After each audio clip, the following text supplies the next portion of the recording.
एबे कहीं जतले प्रेजेंटेशन देबे सेतले आपण शेयर कर देबे ओ को Yes, remove from today. Yeah, I removed. Yes. So we'll speak in English and Hindi now because it's nationally going. Okay, no problem.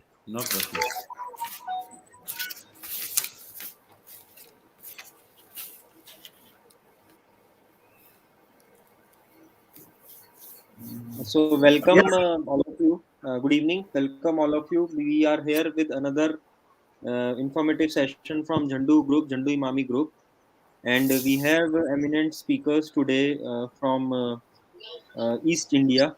We have Dr. Madan Mohan Padhi from ex-Deputy Director General CCRS Ministry of Ayush. We have Dr. Prashant Kumar Sahu from AIIMS Bhubaneswar, and we have Dr. Kumar. I think he will be joining in a while.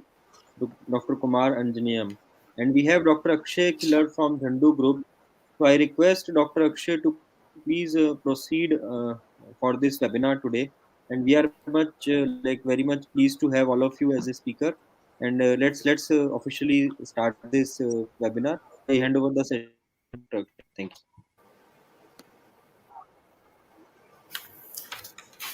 Thank you, Dr. Piyush. Namaskar. Good afternoon, everybody. If you see, from last 2 years, Corona has been a very deadly threat to humanity. And it has been reminding us what we have in Ayurveda, that is Janapada Dhamsa. And during this critical phase of life, when there was vaccine to be made available, treatment protocol was to be established, people were going in an absolute uncertainty of their life. Ayush department, in collaboration with the esteemed fraternity of Ayurveda, has come up with a solution to develop immunity and treatment of COVID symptoms. As a responsible company, Jandu has been among the front runners to provide solutions recommended by Ayush to boost immunity. However, the situation has not been good as the virus replicates in many ways. As we see now, it's Omicron, and now coming in a regular interval to affect the human life. In this context, Jandu has been putting continuous effort to make aware about corona, the immunity, and the Ayurvedic product to boost immunity. Everybody here will agree with my points that immunity can protect us from this deadly virus and its regular replication, and this time it is Omicron. Going with the philosophy of strong immunity can protect us, we have started this kind of webinar to reach out to the people by experts like today's esteemed speakers and to build up a confidence to fight out corona now and in future in any case. So let me introduce today's honorable speakers. The first speaker of today's webinar of Omicron and Ayurveda is esteemed Dr. Madan Mohan Padhi sir. He is a BMS, MD Ayur. He has done his PhD in Ayurveda. He was the Deputy Director General of CCRS, Minister of Ayush, Government of India. Dr. Padhi sir has quite good experience in research over 30 years. And being in such capacity in his career, he has been a part of policymakers in Ayurveda also. So an author of numerous research articles, many books on Ayurveda. He has been the guide to the many Ayurveda scholars also.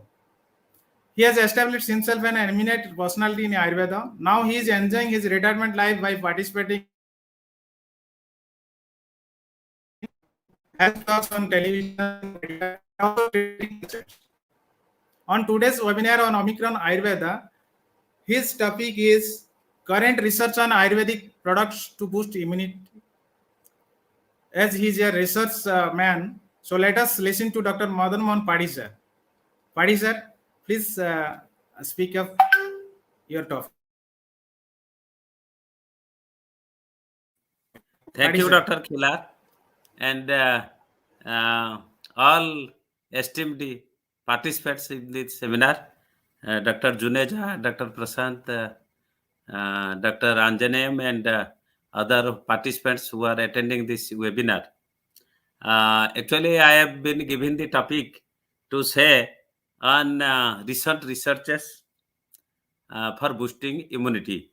This is in the context of this COVID-19, which has been changing its strain from one to another, and has been a challenge to the whole medical fraternity of throughout world, because this virus is a very typical virus, and till now no definite treatment or no 100% effective treatment, or even though vaccination and social distancing, maintaining hygiene like hand wash and others are being followed, we have not been able to eradicate this virus or the disease or affliction due to this virus 100%. That is why there is a question of immunity. So I will not go in detail about that. Coronavirus has a history which was detected in late 20th century, though its microbiological history is more than 8,000 years back. And as Dr. Khilar told, in Ayurveda, so many things are described in very brief, and they have laid down the principles which are never being changed. That they are eternal principles mentioned in Ayurveda, like Janapada Dhwangsa.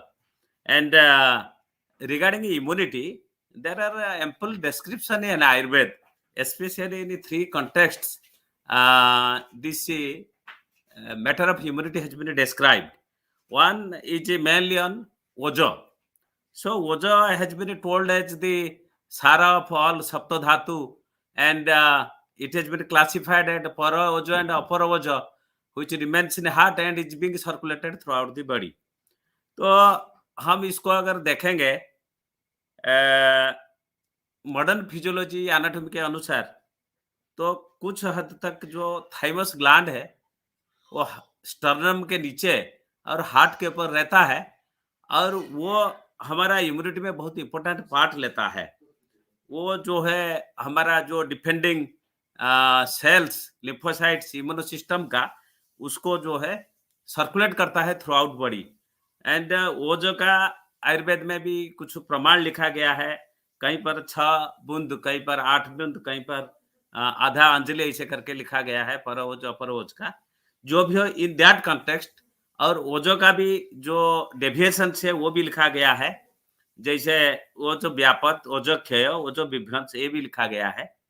और दूसरा context है immunity का बल. जो बल कहा गया है वो बल कई प्रसंग में कहा गया है, जैसे शारीरिक बल, मानसिक बल, और उसके साथ कहा गया है, हमारा कई टीकाकारों ने बल को कहा है व्याधि क्षमत्व. तो जो इम्यूनिटी आज कह रहे हैं उसके ऊपर काफी रिसर्च भी हो रहा है. इम्यूनिटी कैसे बूस्ट होगा, इम्यूनिटी कैसे मेंटेन होता है फिजियोलॉजिकल शरीर के अंदर, उसके ऊपर भी काफी कुछ रिसर्च हुआ है. उसमें यही भी कहा गया है कि जो व्याधि क्षमत्व है, इम्यूनिटी है, वो मेनली 2 प्रकार का होता है. एक जो है कंजेंटल, दूसरा जो है आपका एक्वायर्ड.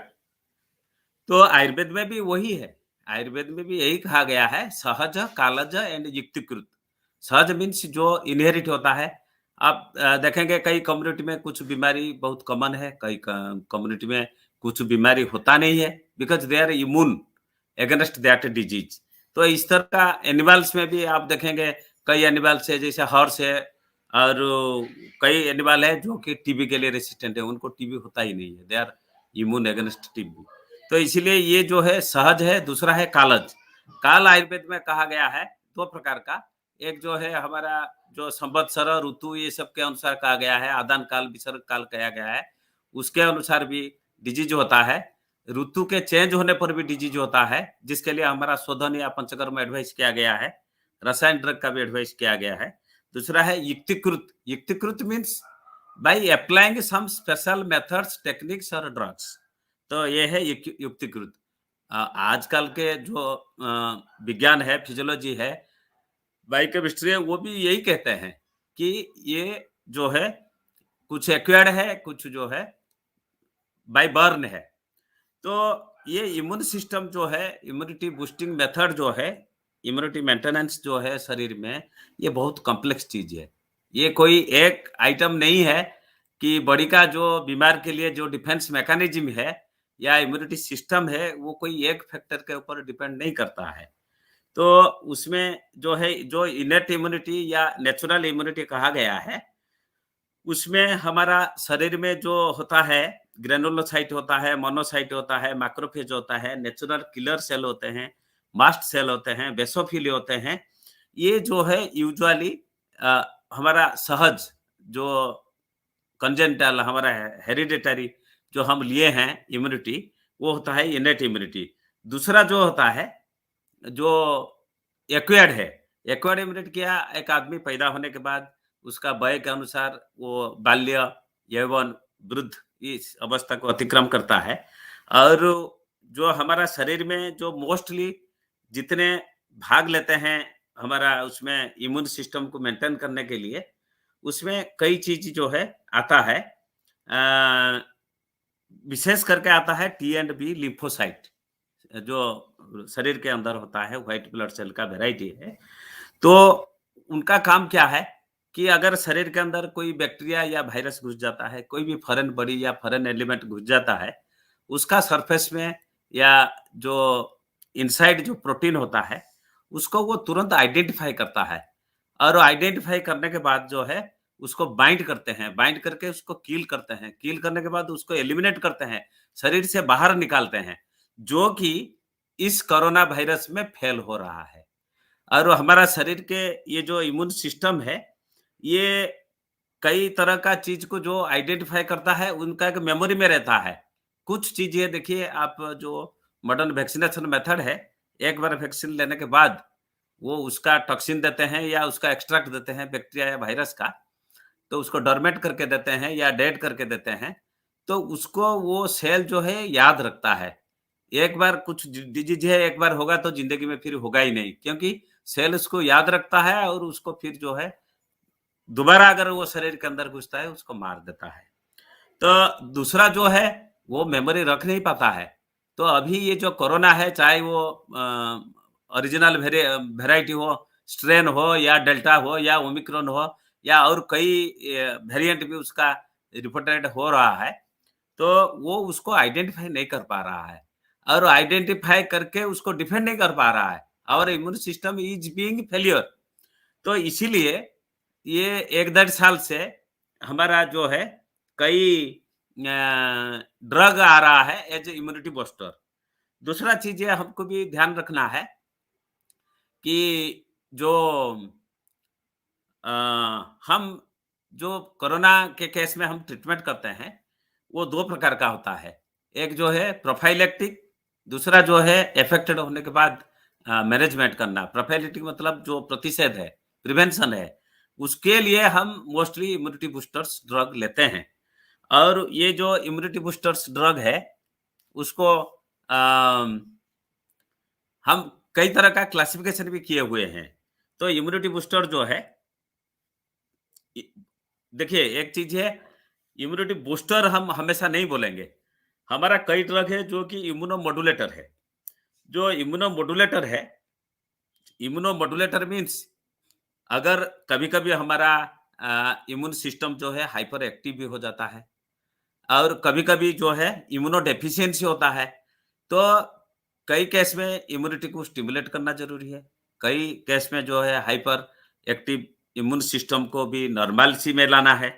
तो इसीलिए जब ये कोरोना वायरस अंदर घुसता है, तो उसका जो एंटीजन से हमारा शरीर में जो प्रोटीन या एंटीबॉडी क्रिएट होता है, वो कितना सक्सेस होता है उस वायरस को किल करने के लिए, और वो इतना जल्दी मल्टीप्लिकेशन हो जाता है और लंग्स का सेल को डैमेज करता था।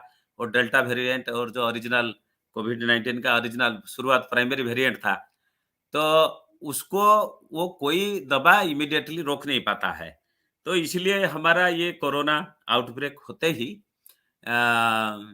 मिनिस्ट्री ऑफ आयुष ने कई गाइडलाइन इशू किया, जो कि आम आदमी के लिए, और दूसरा था गाइडलाइन जो है हमारा डॉक्टर्स के लिए कि वो किस तरह फॉलो करके लोगों को एडवाइस करें या ट्रीटमेंट करें। और इसके अलावा भी कई रिसर्च भी इसके ऊपर शुरू हो गया है। तो ये जो इम्यूनो डेफिशिएंसी कंडीशन है, वो उसके लिए कई कारण है। और जो कहा जाता है कि इम्यूनो कॉम्प्रोमाइज्ड कंडीशन, कई बीमारियां होती है जैसे डायबिटीज है, कैंसर है और क्रॉनिक किडनी डिजीज है और कई बीमार है। इससे जो लोग ऑलरेडी अफेक्टेड है तो उनके लिए ये कोरोना जो है ज्यादा घातक होता है। लेकिन इंटरेस्टिंगली आप देखिए, इस कोरोना से पीड़ित होने के बाद जो है हमारा कई 80-90 साल की जो एजेड आदमी है, ओल्ड मेल या फीमेल है, वो सरवाइव कर जाते हैं, जबकि 20, 22, 25 साल का यंग लड़का लड़की ये मर जाते हैं। तो क्यों? What happens? क्या शरीर में ये क्या हो रहा है? तो हमारा ये सारा फेलियर क्यों हो रहा है? इसके बावजूद भी आप देखिए, अ, हमारा आयुर्वेद जग का जो इम्यूनिटी बूस्टिंग है, वो मार्केट में बहुत कम ही था। शुरुआत में बहुत कम ही था। कई कंपनी जो है इम्यूनिटी के नाम पर जो है दवा बेचते थे। लेकिन ये कोरोना होने के बाद और आयुष मिनिस्ट्री गाइडलाइन इश्यू करने के बाद जो है, कई सारा ड्रग हमारा मार्केट में आ गया है। तो हमारा आयुर्वेद में जितना इम्यूनिटी बूस्टिंग ड्रग है, उसमें एक आपको मानना पड़ेगा कि हम सबसे पहले किसको लेंगे। हमारा चिकित्सा सिद्धांत में ये कहा गया है कि हम जब चिकित्सा करेंगे किसी बीमारी का, हम उसको ध्यान देंगे जो हेतु विपरीत है, जो व्याधि विपरीत है, जो उभय का विपरीत है। हेतु विपरीत, व्याधि विपरीत एंड उभय विपरीत। तो इसमें हेतु जो सन्निकृष्ट निदान है वो तो कोरोना वायरस है, और जो विप्रकृष्ट निदान है वो आपका इम्यूनो कॉम्प्रोमाइज्ड कंडीशन है, क्लाइमेट है, कई सारा फूड हैबिट्स है, लाइफस्टाइल है। और उसके बाद जो है अ, हम जब ट्रीटमेंट करेंगे वो हेतु का विपरीत, मतलब आप वायरस मारने के लिए कुछ जो है दवा तो देंगे, कुछ लाइफस्टाइल मेंटेन करेंगे, डाइट मेंटेन करेंगे, प्रैक्टिस मेंटेन करेंगे। दूसरा है कि व्याधि विपरीत, कोरोना से जो होने वाला कॉम्प्लिकेशन है, पहले क्या होता था? पहले हाई फीवर होता था फर्स्ट वेरिएंट में, और हेडेक होता था। उसके बाद जो है तुरंत थ्रोट इन्फेक्शन होता था और लंग्स में चला जाता था। लंग्स में जाने के बाद वो कई सारा कॉम्प्लिकेशन क्रिएट करता था, थ्रोम्बोसिस करवाता था, ब्लड क्लॉटिंग होता था हार्ट में, लिवर में, किडनी में, शरीर में कई जगह पर। और हाई फीवर में जो है लंग्स में इन्फ्लेमेशन होता था, निमोनिया लाइक कंडीशन होता था। और धीरे-धीरे देखिए वो फिर अपना स्ट्रेन चेंज करने के साथ फीचर भी चेंज किया। जो डेल्टा वेरिएंट में आपका और कई सारा फीचर आ गया। वो हाई फीवर जितना नहीं हुआ वो ज़्यादा अफेक्टेड हो गया। आपका नेज़ोफेरिंक्स, थ्रोट, और उसके अलावा लूज़ मोशन शुरू हो गया, अतिसार शुरू हो गया, वॉमिटिंग शुरू हो गया, लॉस ऑफ स्मेल हुआ, लॉस ऑफ टेस्ट हुआ। और अभी जो ओमिक्रॉन वेराइटी आइडेंटिफाई हुआ है, वो कहा जा रहा है कि ये इतना एक्यूट नहीं है। ये मतलब सीवियरिटी पैदा नहीं करता है। ये मॉडरेट होता है, माइल्ड होता है, मॉडरेट होता है। जो भी हो, ये व्याधि जो है अभी पूरा दुनिया को हिला के रखा है। अभी तक उसका कोई सक्सेस इलाज नहीं हो पा रहा है। लेकिन अब आयुर्वेदिक प्रोडक्ट जो है इतना स्काई रॉकेटिंग, मतलब इतना इनका बिक्री ऊंचा उठ गया है और लोग इतना कॉन्शियस हो गए हैं। और हमारा जो संस्थान है, हमारा चाहे शिक्षक हो या चिकित्सक हो, विद्यार्थी हो, जो आयुर्वेद के जो प्रैक्टिशनर है थ्रू आउट इंडिया, ये सारे लोग लगे हुए हैं और सक्सेस भी हो रहे हैं। लेकिन अफसोस की बात है कि हम जितना स्ट्रांगली डॉक्यूमेंटेशन करना चाहिए वो नहीं हो पा रहा है। और ज्यादा लोग जो है पहले वेरिएंट में और डेल्टा में भी इतने डरते थे, वो कुछ होते ही जो माइल्ड है या नो सिम्टम वाले हैं वो तो घर में अपने आप को आइसोलेट करते थे। लेकिन जो थोड़ा माइल्ड टू मॉडरेट केस भी बहुत सारा डर के मारे हॉस्पिटलाइज होते थे। और आयुर्वेद में कब आते थे? जब सिम्टम नहीं है, कभी पूछ के फोन पर कंसल्ट करके दवा लेते थे।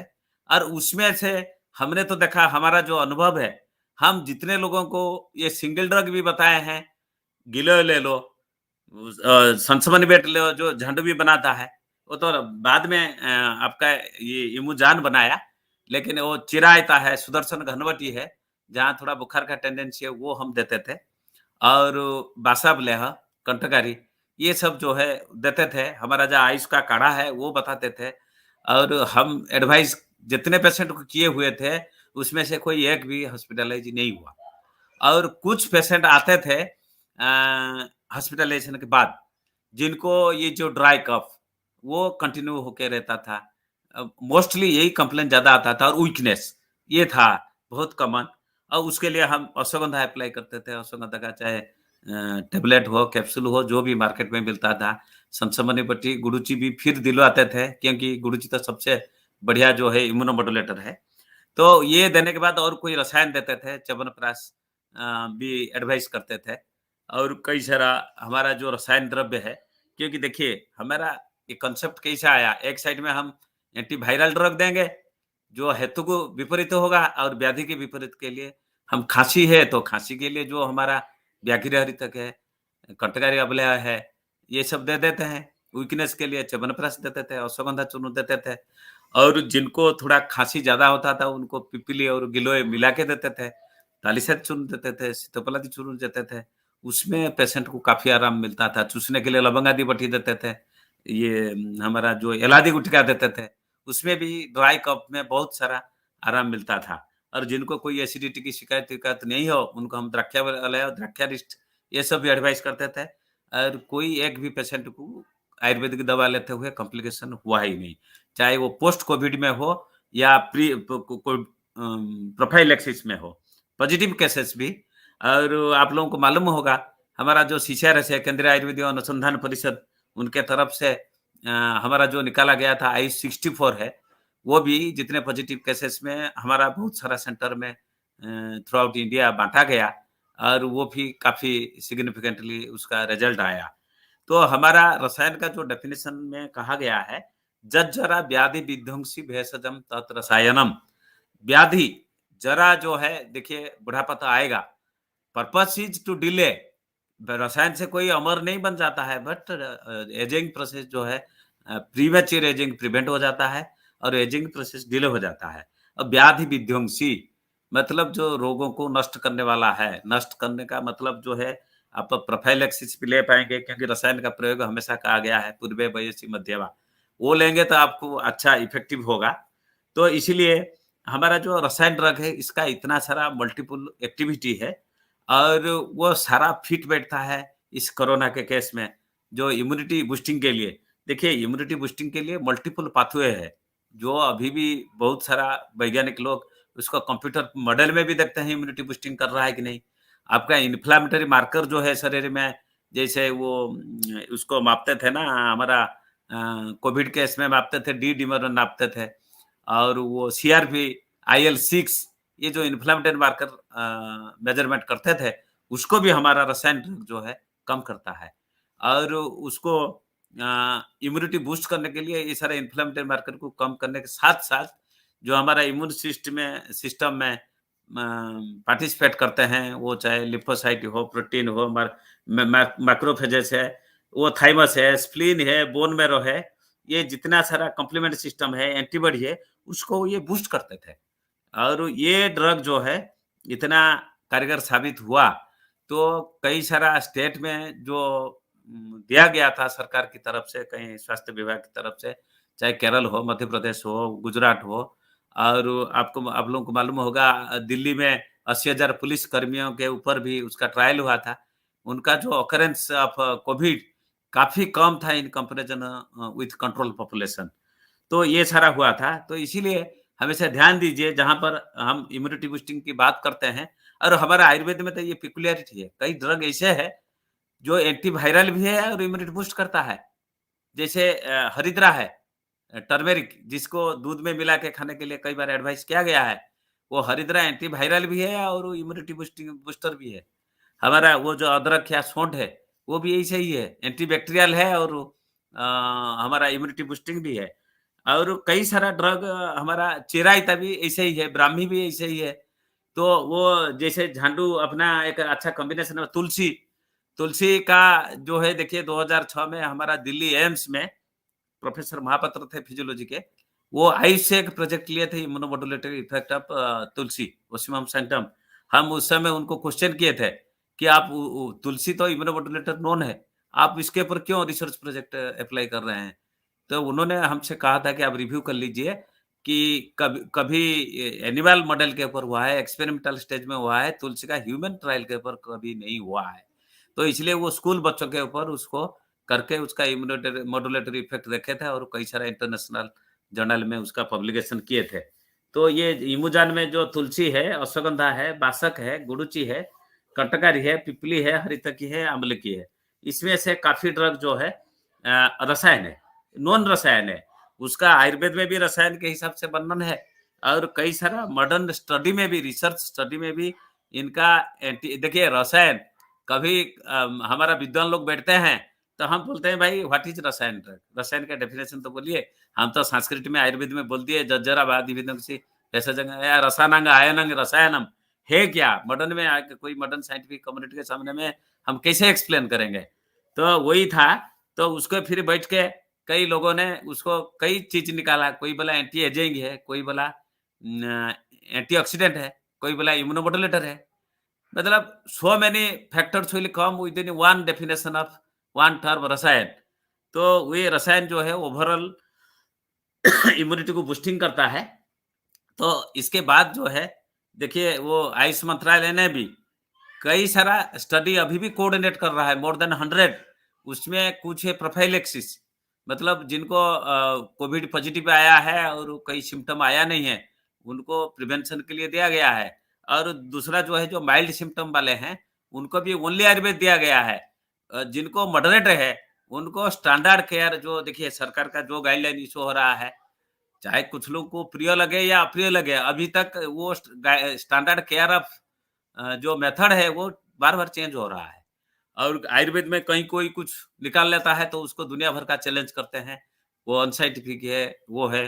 तो कई बार मैं एक बार विकिपीडिया में देखा, वो आयुर्वेद के बारे में विकिपीडिया में आप लोग भी देख लीजिए, मैं कई व्हाट्सएप ग्रुप में भी सर्कुलेट किया, वहां पर आयुर्वेद को लिखा हुआ है कि ये जो है स्यूडो साइंस है, उसका थ्योरी एंड प्रैक्टिस करने वाले लोग as per IMA statement they are quacks. तो हमने फिर सेक्रेटरी आयुष को लिखा, भाई आप लोग तो इसको डिफेंड करिए गवर्नमेंट में बैठ के। तो आयुर्वेद अनसाइंटिफिक है और स्यूडो साइंस है और उसका थ्योरी एंड प्रैक्टिस गलत है और इसका प्रैक्टिस करने वाले लोग को है, और उसका रेफरेंस जो विकिपीडिया दे रहा है वो IMA का स्टेटमेंट को दे रहा है।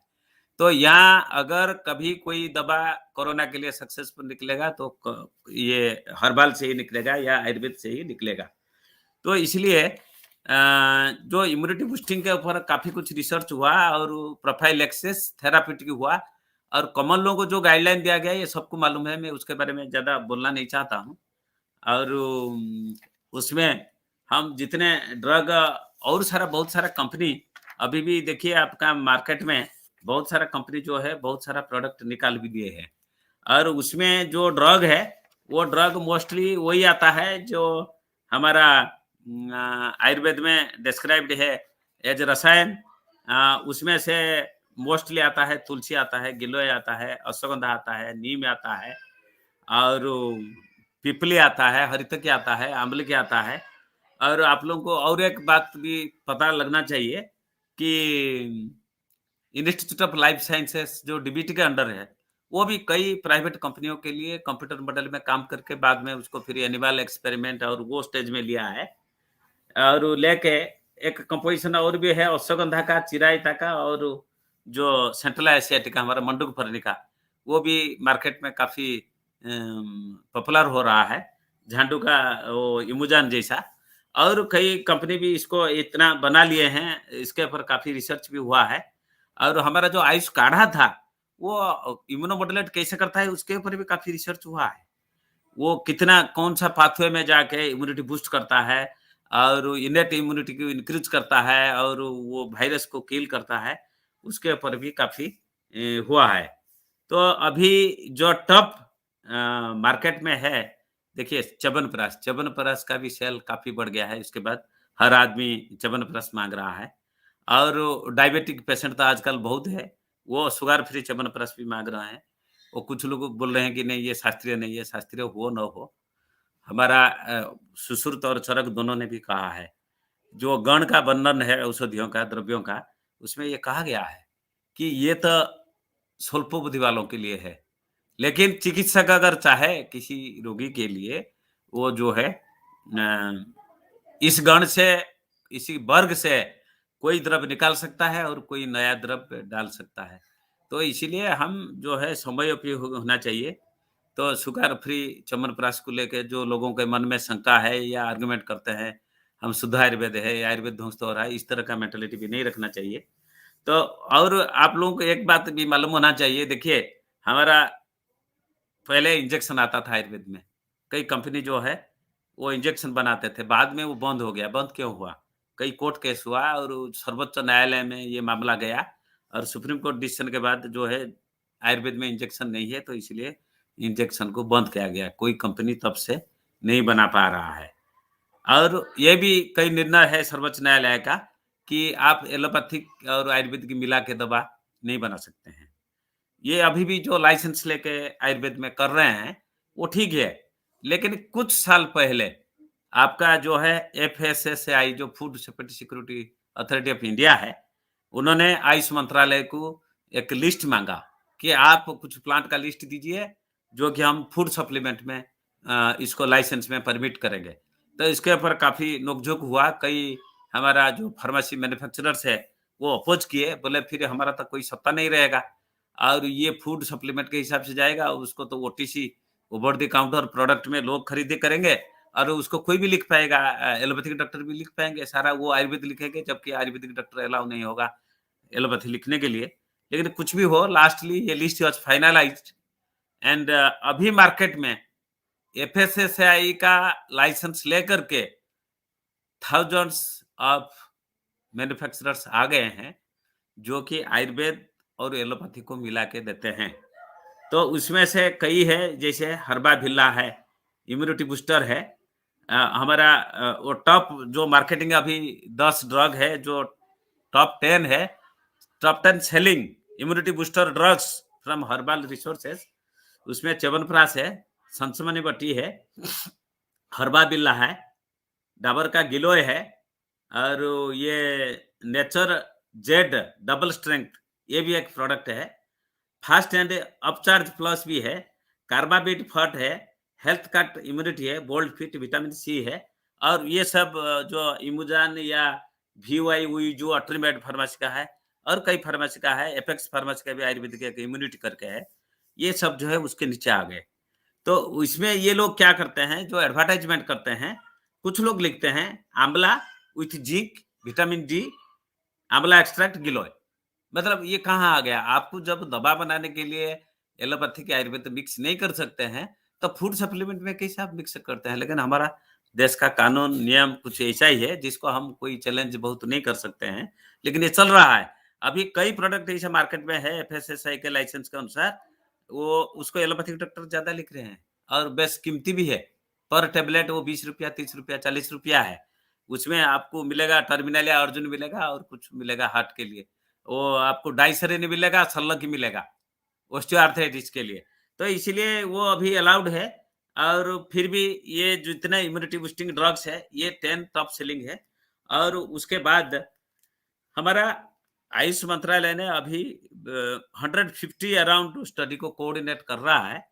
और इम्यूनिटी बूस्टिंग हर्बल में जितने हैं, वो और कहीं पर नहीं है। आप देखिए, वो कोरोना के बाद जो मिल्क पाउडर बनाने वाले प्रोडक्ट्स है, उनको कंपनी भी बोलने लगा कि ये हमारा इम्यूनिटी बूस्टिंग करता है।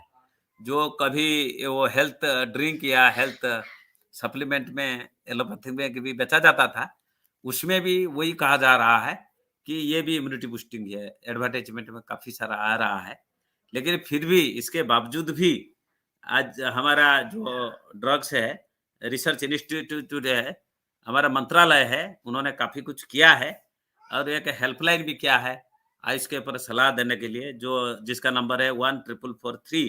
ये सुबह 6 बजे से लेकर रात 12 बजे तक काम करता है।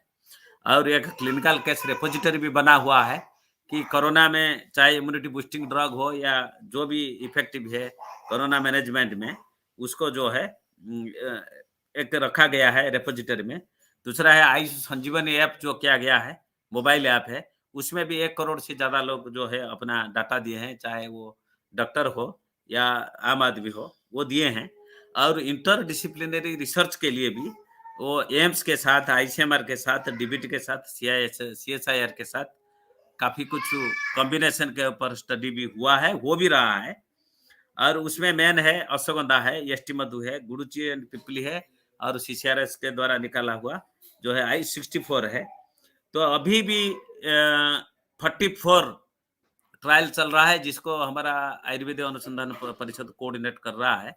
वो प्रोफाइलैक्सिस है जो कि इम्यूनिटी बूस्टिंग के लिए है। और दूसरा है 15 ऑब्जर्वेशन स्टडी है, 15 थेराप्यूटिक ट्रायल भी है, और कुछ एक्सपेरिमेंटल स्टडी है, कुछ कंप्यूटर मॉडल के ऊपर भी स्टडी है, कुछ सर्वे वर्क है। इस तरह करके कई इम्यूनिटी बूस्टिंग ड्रग चल रहा है। और आप लोगों को मालूम होगा कि हमारा ट्रीटमेंट में, इम्यूनिटी बूस्टिंग में ड्रग के साथ साथ कई सारा फूड का भी डिस्क्रिप्शन है।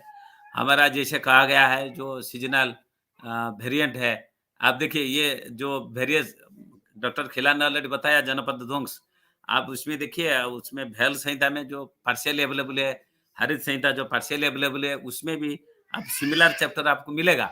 जनपद ध्वंस के सिमिलर चैप्टर्स है, उसमें ये लिखा गया है कि कई तरह का जो जनपद ध्वंस होता है, संक्रामक रोग होता है, सुश्रुत ने तक क्लियरली लिखा है, कुष्ठ ज्वरश्च श्वसश्च नेत्राभि संदेहवच औपसर्गिक रोगास्तु संक्रमित नरांतरम, वो लिखा है, जिसको दूसरे लैंग्वेज देके हम आज कह रहे हैं जो प्रसंगात गात्र संस्पर्शात, मतलब टच मत करिए, दूर में रहिए, हाथ धोइए, वो सारा प्रिंसिपल उसी समय में भी ये था।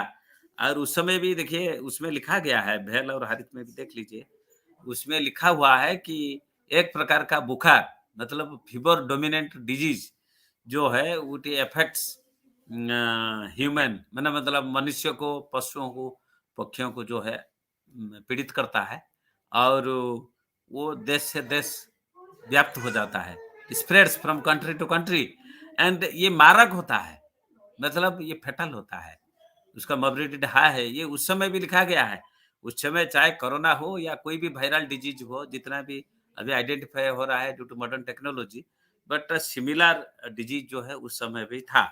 और हमारा चिकित्सा भी ये है कि जो है औषध, आहार, विहार, उसके ऊपर भी डिपेंड करता है।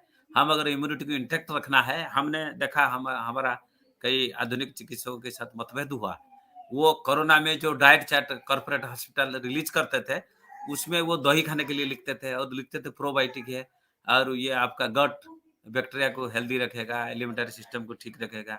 भाई ठीक है, लेकिन ये तो आम आदमी भी बोलेगा जो ठंडा बीमारी है, श्वास है, काश है, ब्रोंकाइटिस है, कुछ भी है, उसमें थोड़ा उसको कंट्रोल करना चाहिए, और बनाना को कंट्रोल करना चाहिए। वो लिखते थे इसमें आयरन है, विटामिन सी है, प्रोटीन है, तो आप केला सफिशिएंट लीजिए, ये एडवाइस करते थे। लेकिन हम तो मना करते थे, हम सारा मना करते थे, क्योंकि जो इम्यूनिटी सिस्टम को कम करने वाले खाना है वो है, देखिए, एडेड शुगर। ज़्यादा शुगर लेंगे तो इम्यूनिटी कम होगा, ज़्यादा सल्टी फूड लेंगे तो हमारा जो षडरस में लिखा गया है, किसी भी रस का ज़्यादा उपयोग मत करिए, वो कौन सा रस क्या बीमारी करता है वो भी लिखा गया है। तो अभी यही मॉडर्न रिसर्च करके भी यही कह रहे हैं कि एडेड शुगर इम्यूनिटी कम करता है, एक्सेस सल्टी फूड इम्यूनिटी करता है, जो ओमेगा 3 फैटी एसिड है वो इम्यूनिटी बढ़ाता है, जबकि ओमेगा 6 फैटी एसिड वो इम्यूनिटी को कम करता है। जितना प्रोसेस्ड फूड है, कैंड जूस है, फास्ट फूड है, और जिसमें एडिटिव्स मिलाया गया है, रिफाइंड कार्ब्स है, हाई फैट डाइट है, आर्टिफिशियली स्वीटनर है, ये जितने हैं ये सब जो है इम्यूनिटी को कम करता है। तो कोरोना के पीरियड में ये सबको भी अवॉइड करना चाहिए। और देखिए जैसे ओमेगा 3 फैटी एसिड बोलते हैं, फिश ऑयल में है, वॉलनट में है, जो अखरोट है, चिया सीड में है। लेकिन जब ओमेगा 6 बोलते हैं, सनफ्लावर में है, जो कभी कभी हम लोग ले लेते हैं। थोड़ा बैलेंस मेंटेन करके लेना तो चाहिए, चाहे उसको 4 गुना लें ओमेगा 3 वाले, ओमेगा 6 को तो 1 गुना लें। तो इसके अलावा भी आप देखिए, हमारा जो कालज कहा गया है इम्यूनिटी, तो हमारा एनवायरनमेंट के ऊपर भी बहुत कुछ डिपेंड करता है, हमारा क्लाइमेट, वेदर, ये सब के ऊपर जो है। और अभी देखिए इस साल तो लगभग पूरे भारतवर्ष में सीजन जो है बिगड़ा हुआ है, विंटर सीजन में भी रेनफॉल है, बारिश है, तो ये तो रोग पैदा करने वाला है। जो हीनोमिथ्याति योग है वही सारा कुछ हो रहा है। और जो हम भी ध्यान देना चाहिए, हमारा जो एक्सरसाइज है, योग है, प्राणायाम है, वो भी इम्यूनिटी को बढ़ाता है। और आप लेथार्जिक बैठेंगे, सेडेंटरी ऑक्यूपेशन में रहेंगे और हेल्दी फूड खाएंगे, वो तो कोरोना को और बढ़ावा देगा, उसके ऊपर भी ध्यान देना चाहिए। और कई फूड के ऊपर भी स्टडी हुआ है, जैसे हमारा टोमेटो है वो इम्यूनिटी को बढ़ाता है, हनी बढ़ाता है, लेमन नींबू बढ़ाता है, आलमंड बढ़ाता है, जिंजर, अदरक, सौंठ ये बढ़ाते हैं, गार्लिक, लहसुन भी देखिए वो भी एंटीवायरल है प्लस इम्यूनिटी बूस्टर है। और सनफ्लावर सीड है, टर्मरिक, हल्दी के ऊपर तो आप देखेंगे हल्दी और औषधि दोनों के ऊपर मोर देन 5000 आपको रिसर्च पब्लिकेशन मिलेगा। और अभी कुरकुमिन के नाम पर एफएसएसआई से जितना मिला हुआ है, ऑन्कोलॉजिस्ट भी लिख रहे हैं, एक कैप्सूल 150 रुपया कुरकुमिन निकाल के उसको भी बेच रहे हैं। लेकिन आप सीधा रॉ हल्दी हमारा ठीक ही है, क्योंकि हमारा कंसेप्ट जो है मतलब वो है ना होलिस्टिक है। क्योंकि आपको भी थोड़ा बहुत मालूम होना चाहिए, आप जितना रिडक्शनिस्ट अप्रोच में जाएँगे, ड्रग का एफिकेसी थोड़ा बढ़ता जाएगा, लेकिन टॉक्सिसिटी आता जाएगा। आप ज़्यादा से ज़्यादा हमारा सत्तों का कांसेप्ट है, एक्सट्रैक्ट बना के कोई भी दवा लीजिए, क्रूड चूर्ण लीजिए, सोरस लीजिए, बटी लीजिए, सत्तो लीजिए, एक्सट्रैक्ट लीजिए। उसके नीचे अगर केमिकल मॉलिक्यूल आइसोलेट करेंगे, तो बाकी बहुत सारा मॉलिक्यूल आप सा उसी प्लांट का दूर हो जाएगा, जो टॉक्सिक इफेक्ट को कम करता है या इफेक्ट को बूस्ट करता है, वो उसको भी ध्यान दीजिए। तो उसके बाद जितने साइट्रस फ्रूट है, नींबू है, ऑरेंज है, संतरा है, वो है और पालक है, ये सब मशरूम है, ये सब बढ़ाता है। स्वीट पोटैटो है, बीन्स है, फ्लैक्स सीड है और काला जीरा, कलौंजी, ब्लैक क्यूमिन ये सब जो है बढ़ाता है। तो उसको लेके अभी ये कह रहे हैं कि हमारा विटामिन सी बढ़ाता है। विटामिन सी जहाँ 500 एमजी पर डे डोज़ है, उसको अभी 1500 एमजी दे रहे हैं। जिंक दे रहे हैं। फिर बीच में डॉक्टर लोग बोले कि जिंक जो है ज़्यादा यूज़ करने से वो जो ब्लैक फंगस, येलो फंगस ये सब हो जाता है। तो इसके बाद जिसमें बीटा कैरोटीन है जैसे गाजर है, उसको भी फूड में ज़्यादा लेना चाहिए। और लेकिन और भी देखा जाता है कई बार कई पेपर में भी रिपोर्टिंग हो गया कि ये आयुर्वेद दवा लेके जो इम्यूनिटी बूस्टिंग के नाम पर दवा लेते हैं, काढ़ा लेते हैं, उससे लिवर खराब हो जाता है। इसके ऊपर भी काफ़ी कंट्रोवर्सी हुई। प्रॉब्लम ये है कि देखिए, एक बार कोई विदेश से आदमी आया, वो केरल में एक हॉस्पिटल कोच्चि में है, लिवर ट्रांसप्लांटेशन होता है। ये जो डॉक्टर अभी रिपोर्टिंग किए थे आयुर्वेद के खिलाफ, उसी हॉस्पिटल में वो आते थे, यूएसए से आते थे लिवर ट्रांसप्लांटेशन के लिए। वो बोले कि आयुष हमको एक प्रोजेक्ट दे दे, हम स्टडी करेंगे कि जो हेपेटिक इंजरी के केस हमारे पास आता है, हम बहुत स्कैन या ये एमआरआई करके जो डिटेक्ट करते हैं, उसमें हम हिस्ट्री स्टडी करेंगे कि क्या-क्या हर्बल मेडिसिन लिया है। तो हमने कहा आप इतना ही स्टडी करेंगे, आपका पैरामीटर क्या रहेगा बताइए? तो वो बोला कि हम लेंगे कि कितना हर्बल मेडिसिन लिया है। हमने कहा भैया आप जब लेंगे कि कितना हर्बल मेडिसिन लिया है, साथ में ये डाटा तो दीजिए क्वेश्चनेयर में कि वो साथ में कोई एलोपैथिक दवा भी लिया था क्या? और क्या-क्या बीमारी हुआ था उसके लिए क्या-क्या दवा लिया था? ओनली आयुर्वेद लिया था, या हर्बल लिया था या एलोपैथी लिया था मिला के? और उसको लेने के समय ऑलरेडी लिवर में कोई इंजरी या कोई प्रॉब्लम था कि नहीं? लिवर फंक्शन एमआरआई या अल्ट्रासाउंड किया था कि नहीं? वो डाटा तो रखिए। उसके बाद वो अल्कोहल लेता है कि नहीं? ड्रग कोई जो ऑब्जेक्शनेबल ड्रग है, नार्कोटिक सब्सटेंस है, वो लेता है कि नहीं? उसका फैमिली हिस्ट्री है कि नहीं? ये सब डाटा नहीं दे के ओनली हर्बल का आप हिस्ट्री लेंगे और बता देंगे कि ये लेने से इंजरी होता है। तो इसीलिए ये काढ़ा पी के भी कई गैस्ट्रिक ट्रबल हुआ है, वो हुआ। नहीं, ये भी हुआ है। थोड़ा पब्लिकली ये भी हमारा चिकित्सक को जानना चाहिए, जिसको भी एडवाइस करेंगे बहुत रैशनली डोज़ में लेना चाहिए। क्योंकि कई लोग हमको रिपोर्ट किए हैं कि हमारा घर में वो गिलोय का पेड़ है, हम इसको काट के 250 ग्राम बॉयल करते थे 2 लीटर में और 2 ग्लास होता था, उसको पूरा परिवार में हम लोग पीते थे। दिन में 4 बार, 5 बार पीते थे। ठीक है, कुछ लोग जिनको एसिडिटी नहीं है या कुछ प्रॉब्लम नहीं है, वो टॉलरेट कर लिए, लेकिन कई लोग जो है गैस्ट्रिक का भी शिकार हुए हैं, ऐसा नहीं है। तो इसलिए हमेशा इम्यूनिटी बूस्टर ड्रग जो है, ये हाई डोज़ में लेंगे तो कोई फ़ायदा नहीं है। तो इसीलिए हमेशा ये लेना चाहिए, उसका साइड इफ़ेक्ट भी हो जाता है, कॉन्स्टिपेशन किसको किसको डायरिया होता है, किसको हेडेक होता है, नज़िया होता है, एब्डोमिनल पेन होता है, वॉमिटिंग होता है। तो इसीलिए जो भी इम्यूनिटी बूस्टिंग ड्रग हमारा आया है, उसको बहुत जुडिशियसली अप्लाई करना चाहिए। और जो है हमेशा देखिए हमारा शास्त्र ऑलरेडी कह दिया है कि कोई भी बीमारी देखिए आयुर्वेद में जो डिजीज और साइन सिम्पटम को अगर कैलकुलेट करेंगे, उसका क्लासिफिकेशन जो नोमेनक्लेचर है, जैसे ज्वर है, काश है, वात व्याधि अच्छी है, ये टोटल 3000 के आसपास आएगा। जबकि जो आईसीडी है, इंटरनेशनल क्लासिफिकेशन ऑफ डिजीज़ेज़ है, वो 2016 में शुरू हुआ था, अभी तक कंक्लूड भी नहीं हो पाया कायदे से। उसमें जो है वो 16,000 से ज़्यादा है डिजीज़ का नाम। तो इसलिए हमारा आयुर्वेद में तो संक्षिप्त में कहा गया है, नहीं सर्वे विकाराणां नामतो दूर्भाषिति विकारा नाम कुशलो न जीर्यात् कदाचन। तो इसलिए एक फिजिशियन को चाहिए हमेशा रोगी का दोष, दुष्य, धातु और रोग का साइन सिम्पटम, उसका बल, प्रकृति, दृश्य विचार करके हमारा आयुर्वेद दे। तो इसीलिए इम्यूनिटी बूस्टिंग के नाम पर जितना ड्रग मार्केट में अभी मिल रहा है, वो सबका मेन ड्रग वही है जो हमने बताया आपको। वही हल्दी है, एलोवेरा है, नीम है, आंवलकी है, त्रिफला है, और जितने ये ब्राह्मी है, चिरायता है। और एक डॉक्यूमेंट में देख रहा था, इंस्टीट्यूट ऑफ लाइफ साइंस जो डीबीटी का अंडर है, डिपार्टमेंट ऑफ बायोटेक्नोलॉजी का अंडर है, इन्होंने लिखा है आयुर्वेद में करीब 800 ड्रग प्रैक्टिस में आता है, और हमने वो सारा ड्रग को कंप्यूटर मॉडल में ट्राई कर लिया इम्यूनिटी बूस्टिंग के लिए, और उसमें से शॉर्ट लिस्ट किया 55 करीब, और उसमें से फिर लेके कुछ ड्रग हम कॉम्बिनेशन बना के ट्राई किया। प्रॉब्लम ये है कि ये जब कॉम्बिनेशन बनाते हैं, उसमें जो आयुर्वेद क्षेत्र में चिकित्सकीय अनुभव है, जिनको 25, 30, 40 साल से अनुभव है, उनको वो पूछते नहीं है। हमारा देश में हर्बल मेडिसिन के ऊपर रिसर्च जो है आईसीएमआर भी कर रहा है, और डीएसटी भी कर रहा है, डीबीटी भी कर रहा है, सीएचआईआर भी कर रहा है, और कई सारा टीचिंग ऑर्गेनाइजेशन या रिसर्च ऑर्गेनाइजेशन प्राइवेट सेक्टर में भी कर रहे हैं, प्राइवेट फार्मेसीज भी कर रहे हैं, लेकिन किसी का किसी के साथ कोई कोऑर्डिनेशन नहीं है, कोई किसी से पूछता नहीं है। एक बार एक अध्ययन में ओनली अश्वगंधा दिया जा रहा था, मैं इसको विरोध किया। हमने कहा भाई ओनली अश्वगंधा आप कोविड में क्यों दे रहे हैं?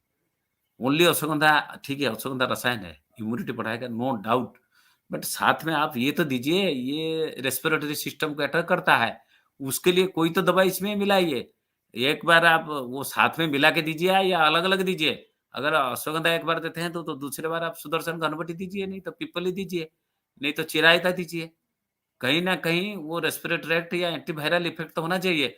तो इसीलिए इम्यूनिटी बूस्टिंग ओनली नहीं दे के कोई ना कोई कॉम्बिनेशन होना चाहिए, जो एंटीवायरल हो और जो रेस्पिरेटरी सिस्टम को बचाने वाला हो, और साथ में जो है इम्यूनिटी बूस्टिंग करने वाला हो। तो इस तरह अगर कोई सक्सेस दवा होगा, ये जैसे बनाए हैं, उसका और थोड़ा रिसर्च की ज़रूरत है। तो हम सोचते हैं शायद हमारा समय निकट आ रहा है, तो इसलिए जो रिसर्च हुआ है वो ठीक हुआ है, लेकिन हमको लगता है कि हमारा चिकित्सकों के ग्रुप और थोड़ा लगना चाहिए, और जो पर्सनल लेवल में जितने ट्रीटमेंट कर रहे हैं, वो कोरोना के केस में जो नो सिम्पटम वाले हैं, आइसोलेशन में है, या जो माइल्ड सिम्पटम वाले हैं, उसका रिजल्ट क्या हो रहा है, उसको कायदे से रिकॉर्ड करें, और कोविड होने के बाद जो है पोस्ट कोविड केस में किस-किस प्रकार का कंप्लेंट लेके रोगी हमारे पास आ रहे हैं, उसको भी कायदे से डॉक्यूमेंट करें और रिपोर्टिंग करें। और ये जो हम जितने वो चाहे इमूजान हो, बीजू हो, इम्यूनिटी हो, जितना भी ड्रग हम प्रिस्क्राइब कर रहे हैं किसको, उनको देने वाले में कितने परसेंटेज को हुआ, नहीं हुआ, उसका भी थोड़ा अध्ययन करें, ये ठीक रहेगा। क्योंकि ये तो एक कोरोना बड़ा विचित्र वायरस है, ये कब जाएगा कोई ठीक-ठिकाना नहीं है। और तब तक इम्यूनिटी बूस्टिंग ड्रग का इफ़ेक्ट ज़रूर रहेगा, और immunity boosting drug vitamin, mineral, zinc से ज़्यादा होगा। जिंक देखिए जसद है, हम जसद भस्म देंगे तो लोग उसको दुनिया क्वेश्चन उठाते हैं, लेकिन जिंक जो है धुआंधार केमिकल फॉर्म में दिया जा रहा है। तो इसीलिए हमारा जितने शास्त्रीय द्रव्य है, जितने रसायन है, उसको भी जो है प्रयोग किया जाए। साथ में सिंगल ड्रग और कॉम्बिनेशन ऑफ ड्रग अगर डिसाइड करके और इसके ऊपर रिसर्च होगा, आई थिंक कि हम और कोई सक्सेस दवा लेके आ पाएँगे, जो कोरोना को सीवियरिटी से बचाएगा। और पंचगव्य के ऊपर भी काफ़ी कुछ हुआ है। गोमूत्र अर्क के ऊपर, और जो मिश्रण है पंचगव्य का, दूध, दही, घी, गोमूत्र, गोबर का रस, इनसे भी बना हुआ पंचगव्य घृत और कई चीज़ मिला के उसके ऊपर ट्राई हुआ है। लेकिन हमेशा हम बन जाते हैं कि आप स्टैंडर्ड केयर को छोड़ नहीं सकते हैं। तो इसीलिए स्टैंडर्ड केयर को छोड़े ना छोड़े, हम अगर प्रोफाइलैक्सिस या माइल्ड मॉडरेट केस में भी, जो बहुत सीवियर नहीं है, जिनको इमरजेंसी ट्रीटमेंट की ज़रूरत नहीं है, अगर इसके ऊपर भी कोई ऐसे और 96% सक्सेस आ रहा है, हम अगर 100% सक्सेस वाला कुछ निकाल पाएँ, तो ये हमारे आयुर्वेद के लिए काफ़ी अच्छा रहेगा। धन्यवाद सबको सुनने के लिए इतने पेशेंस के साथ। Thank you to doctor Khilar and Zandu group कि रेगुलरली ये सब करके हमारे आयुर्वेद चिकित्सकों को कॉन्शियस करवा रहे हैं, और time to time knowledge share कर रहे हैं। और जितने पार्टिसिपेंट हैं सबको मेरा नमस्कार और धन्यवाद। Thank you, sir. Thank you, Dr. Padi, sir. It has been a treat to listen to you. Sir, you and your experience in Ayurveda research has spoken all about it, and it is loud and clear. Sir, you have very eloquent described the immunity and where our system failed in case of corona. You have given the fact about corona, its Ayurvedic and modern interpretation, and its manifestation in Ayurvedic approach. You have talked about the guidelines by Ayush for general people and the Ayush practitioners also, which I would like to discuss later at the end of the seminar. Yes, you have talked about iOS 64. Sir, for your information, John Doe has been marketing it in the name of Chirakin for last 10 years. You have spoken about sugar-free Chawanprash and given the clarity on it also. John Doe has been having sugar-free Chawanprash as Chawan Prasad. So thank you very much, sir, for your vivid discussion and for your valuable suggestions with respect to immunity range of use of immunity ranges. Thank you very much, sir. Now we have another speaker, Dr. Prashant Kumar Sahu. He is BMS, MS Ayur, done his post graduation in Salakya from National Institute of Ayurveda, Jaipur. He is working as a senior medical officer at All India Institute of Medical Science, Bhubaneswar. He has a sound knowledge in Ayurveda and he has good exposure to inter-system treatment protocols because he is with a group of modern doctors around him.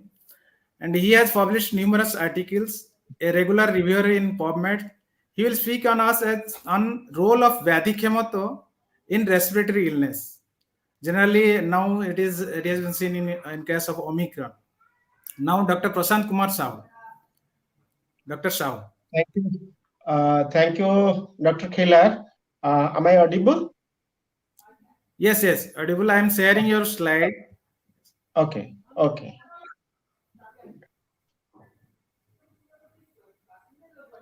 So before going to the topic, good afternoon to all of you. In fact, it is good evening. So thank you, Padisha. Thank you, Piyushji, Dr. Anjan, and Jhandu Group for giving me opportunity to talk in this program. So in the context of Omicron or as a whole in COVID, so there is a topic Omicron Ayurveda or immunity Ayurveda.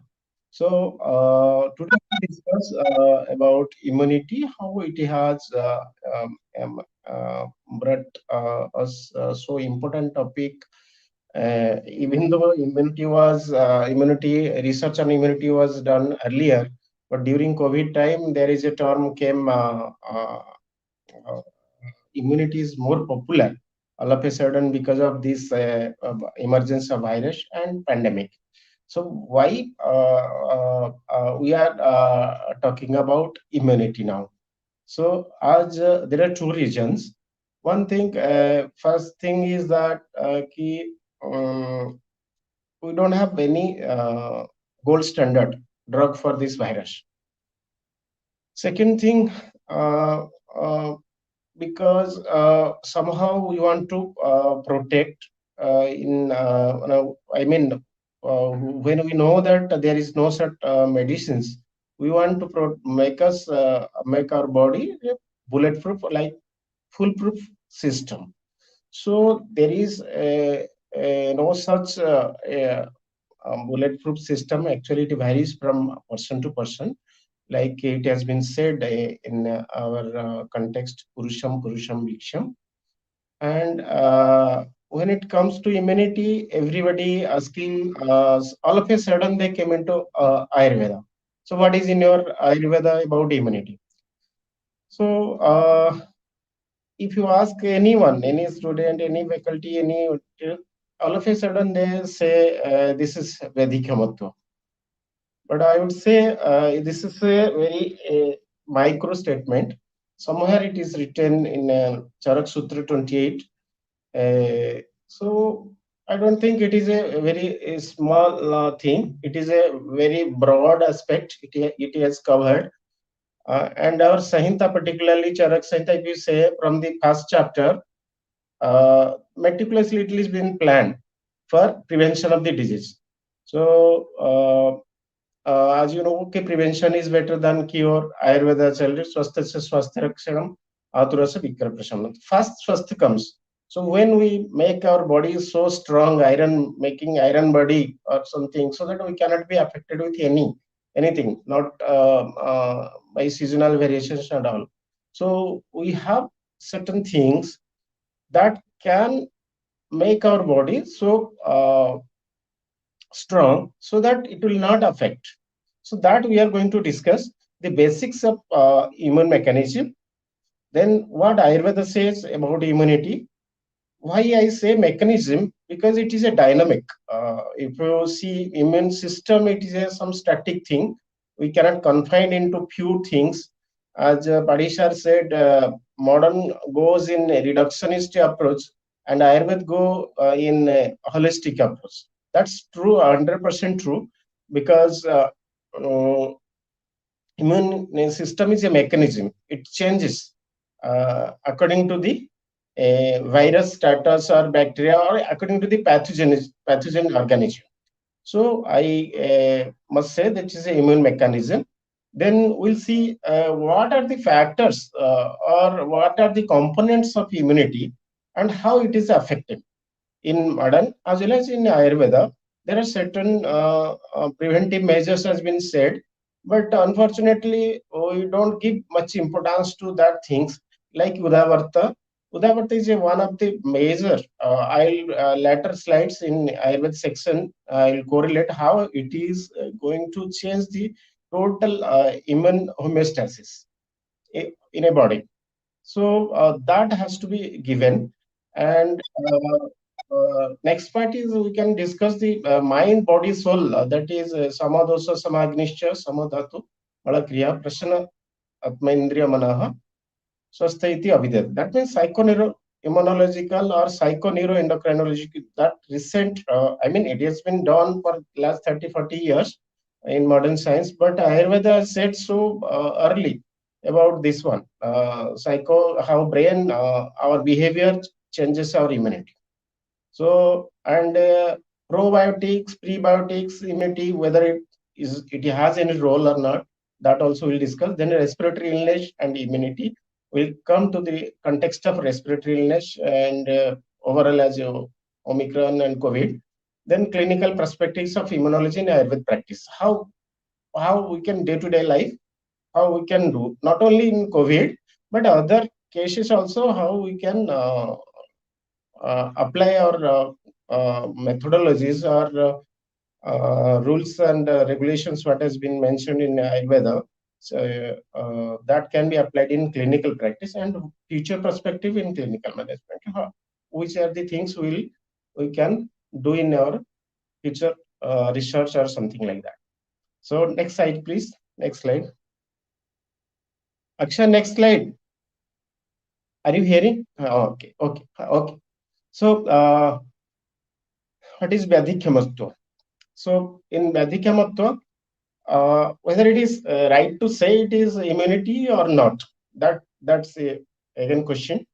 And the immunomodulators, what they do, whether really they modulate what they do actually. Modulation we'll say, or immunostasis, or dysregulation, or normal immune booster. There are many terms in there are many medical terms you might be seeing in many articles. So what exactly that one? Then OZA, about OZA and Vyadhikyamatva. Then what are the impact of Trayo Upasthamba in immunity? Next slide, please. So where do we do the mistake actually when someone asks, immediately we say immunity means Vyadhikyamatva, it is mentioned there. And as we see we read many articles, there is a cytokine storm. What is that cytokine storm? What they do? Why this is so important in this context of COVID? And whether we have any medicines or anything which can be controlled the cytokine storm. And suddenly we say, as Padisar said, so many companies are formulating drugs like they're mixing, they're giving, either they're giving single drugs like ashwagandha or something. They mix ashwagandha. Some people mix haldi, tulsi, and so many things. So why this is so? We have to define very clearly where we'll give which kind of medicines on the basis of the patient sign and symptoms, because the disease is new. It is not mentioned in our Shahita. So accordingly, when patient will see that what kind of prakriti, what is happening inside. I mean, it is in moderate stage, severe stage, or preliminary in a early stage. So we have to see, then we can give which kind of medicines. So we should not immediately give a single cause. So in Samhita actually mentions, so for many causes create many effects, or single cause effect, many single cause can create many causes. I mean, sorry, I mean, a single cause can create many effects or something like that. So for Badhikamati also, there are many factors are interplaying. Many interplay of many factors are happening in Badhikamatva. Like modern says like this, but Ayurveda says so many things. So in first Swastha Chatuska, if you see in Charak Santa, Bhesa Chatuska, first one, then Swastha Chatuska. From Swastha Chatuska, from first chapter itself, I mean fifth chapter, तस्य मात्र शित्य, then tasya shitriya, Navagan Dharanyadhyaya, and that is Indra Adhyaya. These chapter very, very, very important for Swastha Chatuska, as it is mentioned. Really, it is working. If you see psychoneuroimmunology and all, 100% Indra is fit for that answer. The answer lies in the Indra Adhyaya. So, like that, we have many factors. We cannot conclude that it is only Vedic chemistry, because they discuss in some context. That's why they said, Atre said it is a Vedic chemistry. Nahi sarvani, sarinani, Vedic chemistry, samarthani bhavanti. So, next slide, please. So, in this context, modern has, this is the reference here. So, they have mentioned this is one is protective immunity, and if you see in the green, protective immunity and immune dysregulation. First, that innate immunity comes and they try to neutralize, and there will be some inflammatory process to correct the system or to prevent further damage. If it is goes beyond that, there is a beyond control, then it will happen like immune dysregulation or ARDS, acute respiratory distress syndrome, acute inflammation over, then acute lung injury or coagulopathy, and the cascade of events, what cytokine storm and all.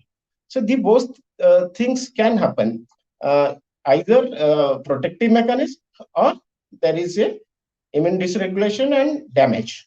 So the green things they mentioned is all are in protective mechanism. So first corona exposure, then no infection, because it can also sathmya, that there will be no, I mean tolerance will be there. That is mentioned in our Ayurveda also, sathmya.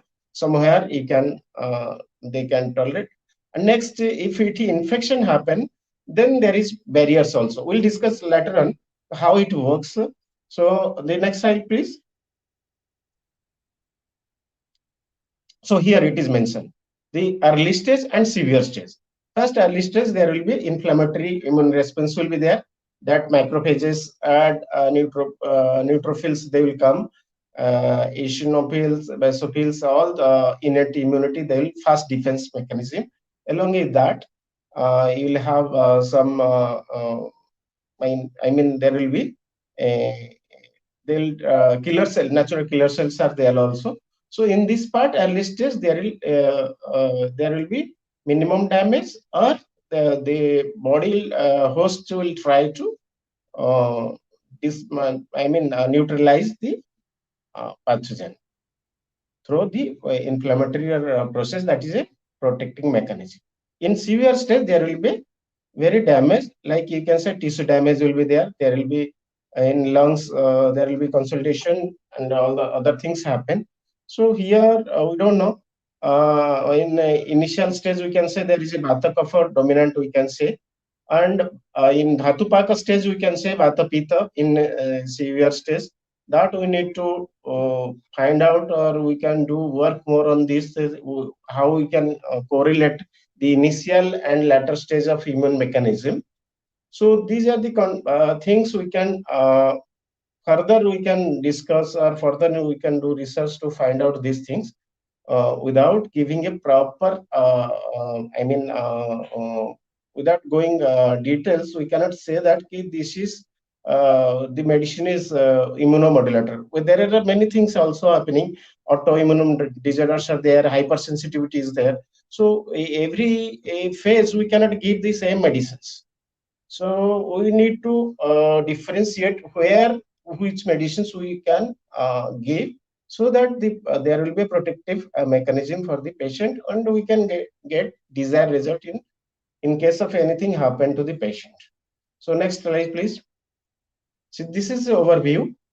As I said earlier, pathogen comes, then natural barriers are there. So starting from skin, mucus, cilia, and bile acids, gastric juice acids. These are, you can say, the natural barriers. From there, that can be eliminated pathogen first instance. If there will be any contact with the system, or it goes inside the cell, then there will be two things can happen. There will be immune response or no immune response. That is, as I said, is a tolerance or cytokine. If immune response happen, then first kind of thing, defense mechanism, innate immunity will come. That is non-specific, or that you can say is sahaj bal. And next, after few days or weeks, then or even एक साथ भी हो सकता है. Adaptive immunity, there is a common mechanism. So there are also adaptive immunity or acquired immunity, you can say, that is specific. There anti immunoglobulins, that means antibodies can be developed, or there will be cell mediated immunity or humoral immunity can happen. So this is what the total overview mechanism in immunity. Innate immunity, you can say phagocytes disease first happen, then pathology elimination, or inflammatory response happen, or chronic inflammation. Then in adaptive immunity, you can say there is humoral and cell mediated. Pro-cell mediated, you can say that all mediators, immunoglobulins and all, immune memory is there. So in innate immunity, there is no memory. Next slide, please. And these are the barriers, as I already said: epithelial cell, longitudinal flow of air and fluid. Here, these are the things we have to consider while giving our medicines, Ayurvedic medicines also. For example, suppose we are giving Khadiradi Vati. So we are trying to do that, if there is any pathogen coming in a flow, there is a pathogen is coming, that can be neutralized through our Kasai drugs, like Khadira is there, Khadiradi Vati, that can take away, or there is a barrier that will create another barrier. So this kind of things also keep in mind. We can correlate in that way.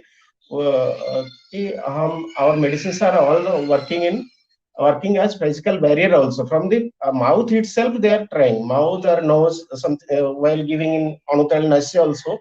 So that also we are trying to prevent the organism enter into the cell. So in skin also, this is a barrier.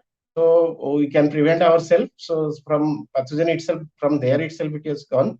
Then mucous membrane, natural acids, as I said, movement of mucus by cilia, natural antibacterial peptides, normal bacterial flora. So these are the barriers. Next slide. Then innate immune response. So what it contains actually? First thing is the barriers. Then chemical barriers, as I said, secretion, saliva. Then non-specific response, inflammations and complements. This all comes under immune response, innate immune response.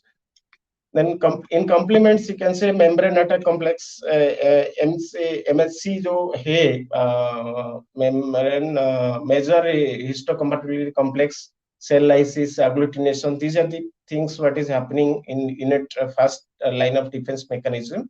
Then mononuclear phagocytes, that nucleus, neutrophils, all granulocytes, neutrophils, basophils, mast cells, innate lymphoid cells. Innate lymphoid cells, they produce antigen presenting cells, APCs they are called. They are common to both innate and adaptive because they present that antigen. They are actually workers intermediary type, like or brokers or something like they पहचान कराते हैं. So body उसको पकड़ के लगता है. So APCs are also important. So it comes innate lymphoid cells. They are this is common mechanism for both innate as well as adaptive. Then phagocytic cells, you say monocytes, macrophages, all already said. All phagocytic cells are mainly in defense against extracellular microbes. So what extracellular microbes and intracellular microbes?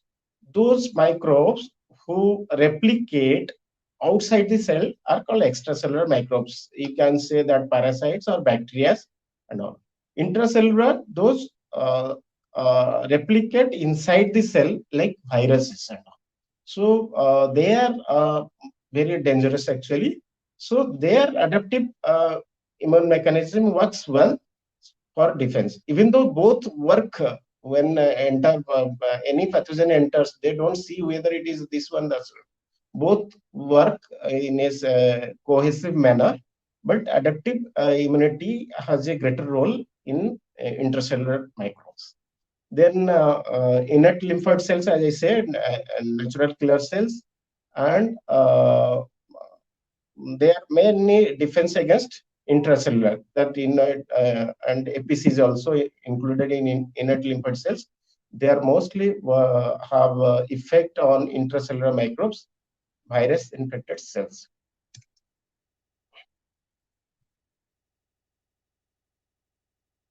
Next one, adaptive. So lymphocytes, as sir said, Paddy sir says that lymphocytes that is adaptive or acquired. Juktikruta, you can say. So lymphocytes, I mean protective T cells and B cells. T cells again divided, you can say CD4 helping cells and CD8 cytotoxic cells. B cells, so what actually they do, CD8 that is a cytotoxic that directly it kills in eliminate the infected cells. But CD4 again it is divided. There is T helper cells. Helper means they help B cells or macrophages, monocytes to secrete their chemical part called chemokines and cytokines. So they the name itself suggests that they are helping other cells to secrete that secretions like cytokines, chemokines, so that they can bind and neutralize the pathogen cell, that antibodies, I mean antigens. So B cell matured in bone marrow that contributes mostly humoral immunity, and T cells matured in thymus, as sir said, thymus. And if you correlate in Ayurveda also, you can say that Oja, they said Paraoja, Paraoja, all this in Paraoja in heart, Paraoja entire body. So that also up to some extent we can say, but it's not directly, you cannot say that. Then matured in thymus, expressed T cell receptors, there are receptors, and T cell, as I said, CD4 and CD8. This contribute to cell-mediated immunity. And T cell receptors for recognizing receptors that measure histocompatibility complexes, MHC class 1, class 2. All this comes under adaptive. Then next one, that is a difference between innate and adaptive. As I said, it is non-specific innate. That means whatever it comes, it will try to remove it out through macrophages. And macrophages that granulocytes and agranulocytes like monocytes, basophils, all these eosinophils all comes under non-specific. And adaptive innate immunity, here pathogen and antigen specific response. First line of defense, this one is delayed type, sometimes days to weeks. So composed of leukocytes, macrophage, in inert lymphoid cells, and it composed of antigens, B cells and T cells. Cell mediated and humoral component. These both work in a conjoined manner. So we cannot say that this one is humoral and cellular. We'll come later on what cellular mediated immunity and what humoral immunity. No immunological memory or less memory. You can say no. You cannot say that no immunological. It is a less immunological memory sometimes. So no to less. Or here strong immunological memory. That's why vaccines all things works on in this area, that THN and TH1, TH2, that is CD8, CD4, on the basis of CD8, CD4. All these works on adaptive immunity. And immunity is found in all forms of life, but adaptive immunity is only found in chordates or vertebrates. Next, cell-mediated and humoral immunity. B lymphocytes, destruction of pathogens by producing antibodies, rapid and quick in their response. That's cell-mediated. And humoral immunity is T lymphocytes, destruction of pathogens. And what is the basic difference is that here cell-mediated immunity, it kills a whole cell. But in humoral immunity, it will only kill the antigen part. It will not destroy. In that, it will destroy the pathogen that has invaded the cell, only pathogen. And it is somewhat delayed. Pathogen with whole cell is destroyed. It is antigen is destroyed. B lymphocytes, T lymphocytes, and macrophages constitute cell-mediated immunity. Here, humoral immunity, T lymphocytes, natural killer cells, T helper cells, and macrophages. So macrophages in both part, because TH1, TH2, they stimulate, they help macrophages to secrete certain cytokines that will come later.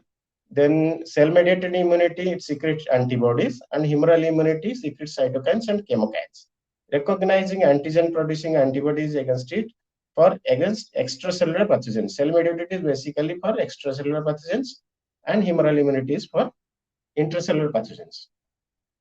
Next. So this is what this is a total mechanism, how it is from stem cell, our cells immunity coming.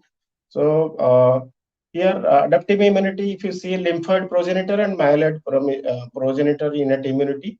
So from one side there is erythrocyte like RBC cell, and natural killer cells are coming from lymphoid progenitor, but they work in innate immunity system. They produce from lymphoid progenitor NK cells like natural killer cells and dendritic cells, DCs.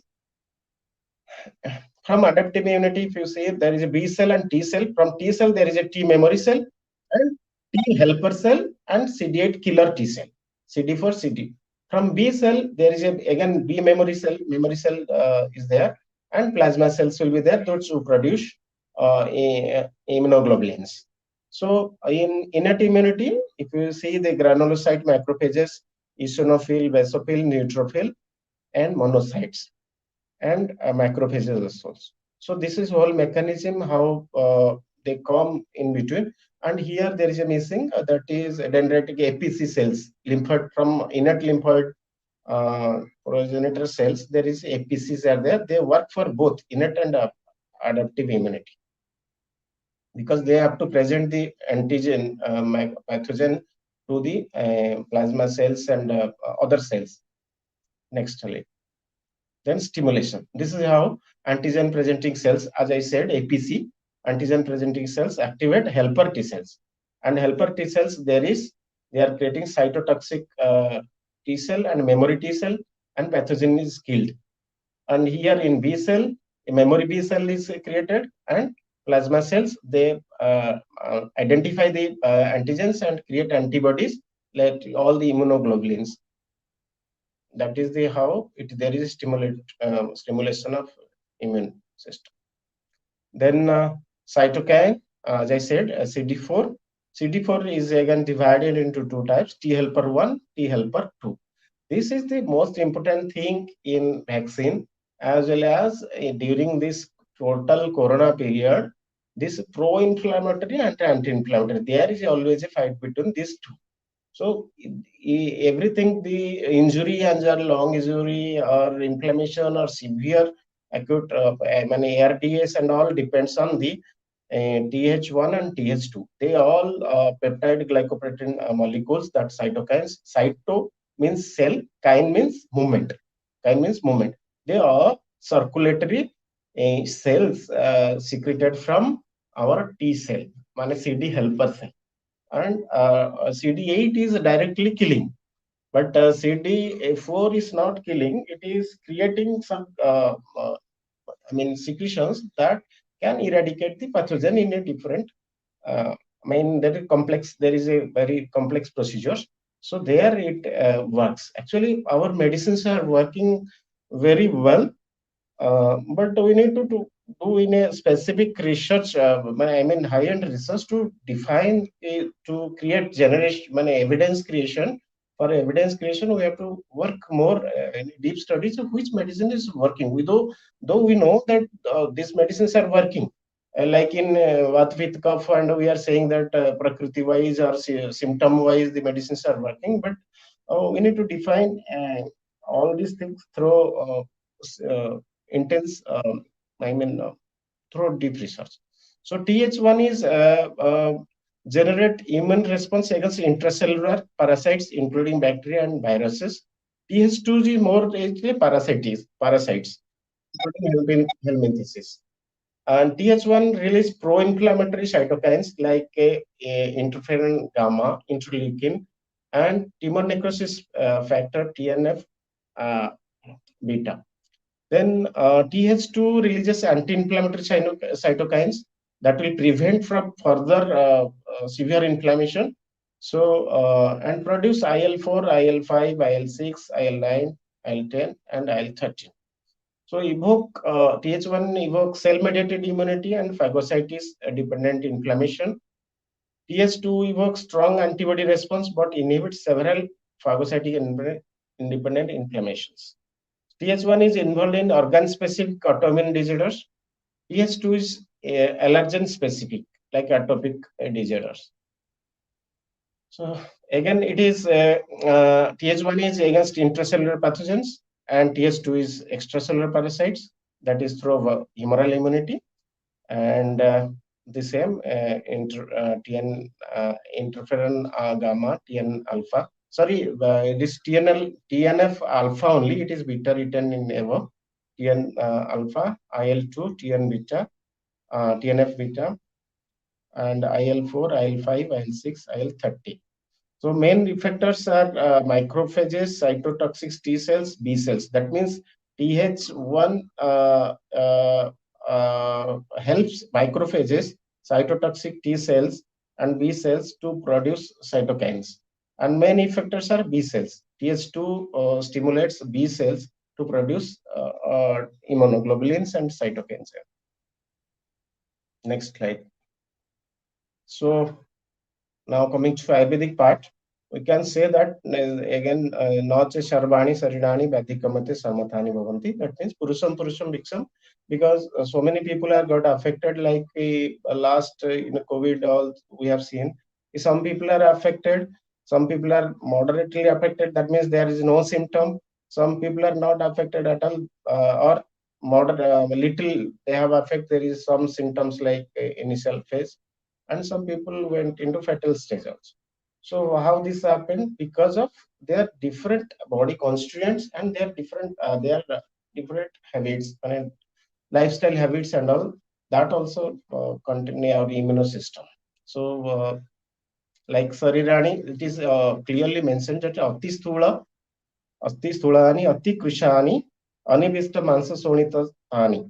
That means there is no proper krusha, ati krusha, ati sthula. So they have defined these body types, and samamansa pramanastu samasara sahanana nara. When there is derange of all this mansa sonita, that means sonita also, they know that this has also immunoprotective mechanism. So and दुर्बल अन्य असात्म्य आहार उपचितानि अल्पाहाराणि, जो लोग बहुत कम खाना खाते हैं या असात्म्य आहार खाते हैं। असात्म्य आहार का तो बहुत सारा डिस्कशन है चरक सूत्रस्थान 26 में। There you can find so many diseases, including death also it is there from I mean incompatible food. Then च भवन्ति व्याधि सहानि, ये जो है ना व्याधि असहनि, विपरीतानि पुनर्व्याधि सहनि. That means that opposite people, those who are having samamansa pramana, samasara sahanana, all this they are taking right food, they are having proper immunity so that they can tolerate any disease. This is also mentioned. Next.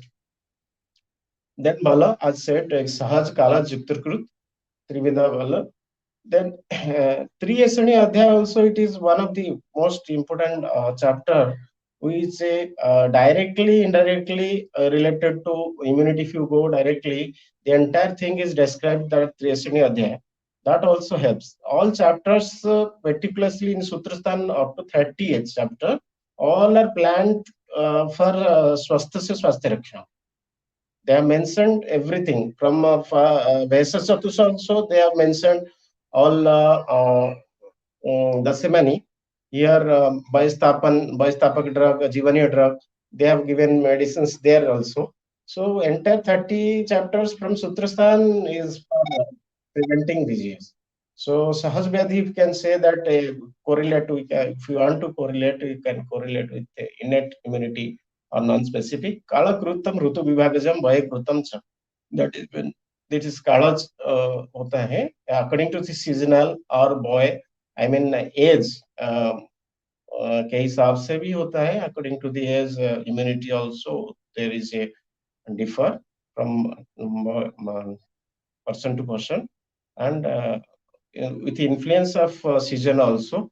Like Hemant Sisir jo hota hai, so there you have a better immunity, better Agni power is there, and that Uttarayana, Dakshinayana, that if you see, there it is clearly mentioned when there is Bala Adhikya, when there is Bala. Bala means there you can correlate with the Saririka Bal as well as that Vyadhika Mattu also. Juti Krutam Punar Tad Ahara Chesta Jogajam.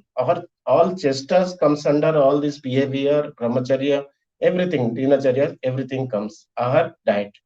Now that means it is Yuktakrut and acquired, and that is specific immunity. So when it comes to adaptive immunity and fighting with the organism, adaptive immunity is responsible. Here it is mentioned clearly, ahar or chesta. So how can we forget these two things before writing medicines and all? So this has to be incorporated in our daily practice. Whatever required for this, all these behavioral changes, yoga, exercise, or Vegadharan, everything should be included in the prescription itself. So prescription will start from name and end with all this diet and exercise advices and all should be. Then Susur Sinta, Bala Lakshana is very famous quotation. Like he has correlated with Bal.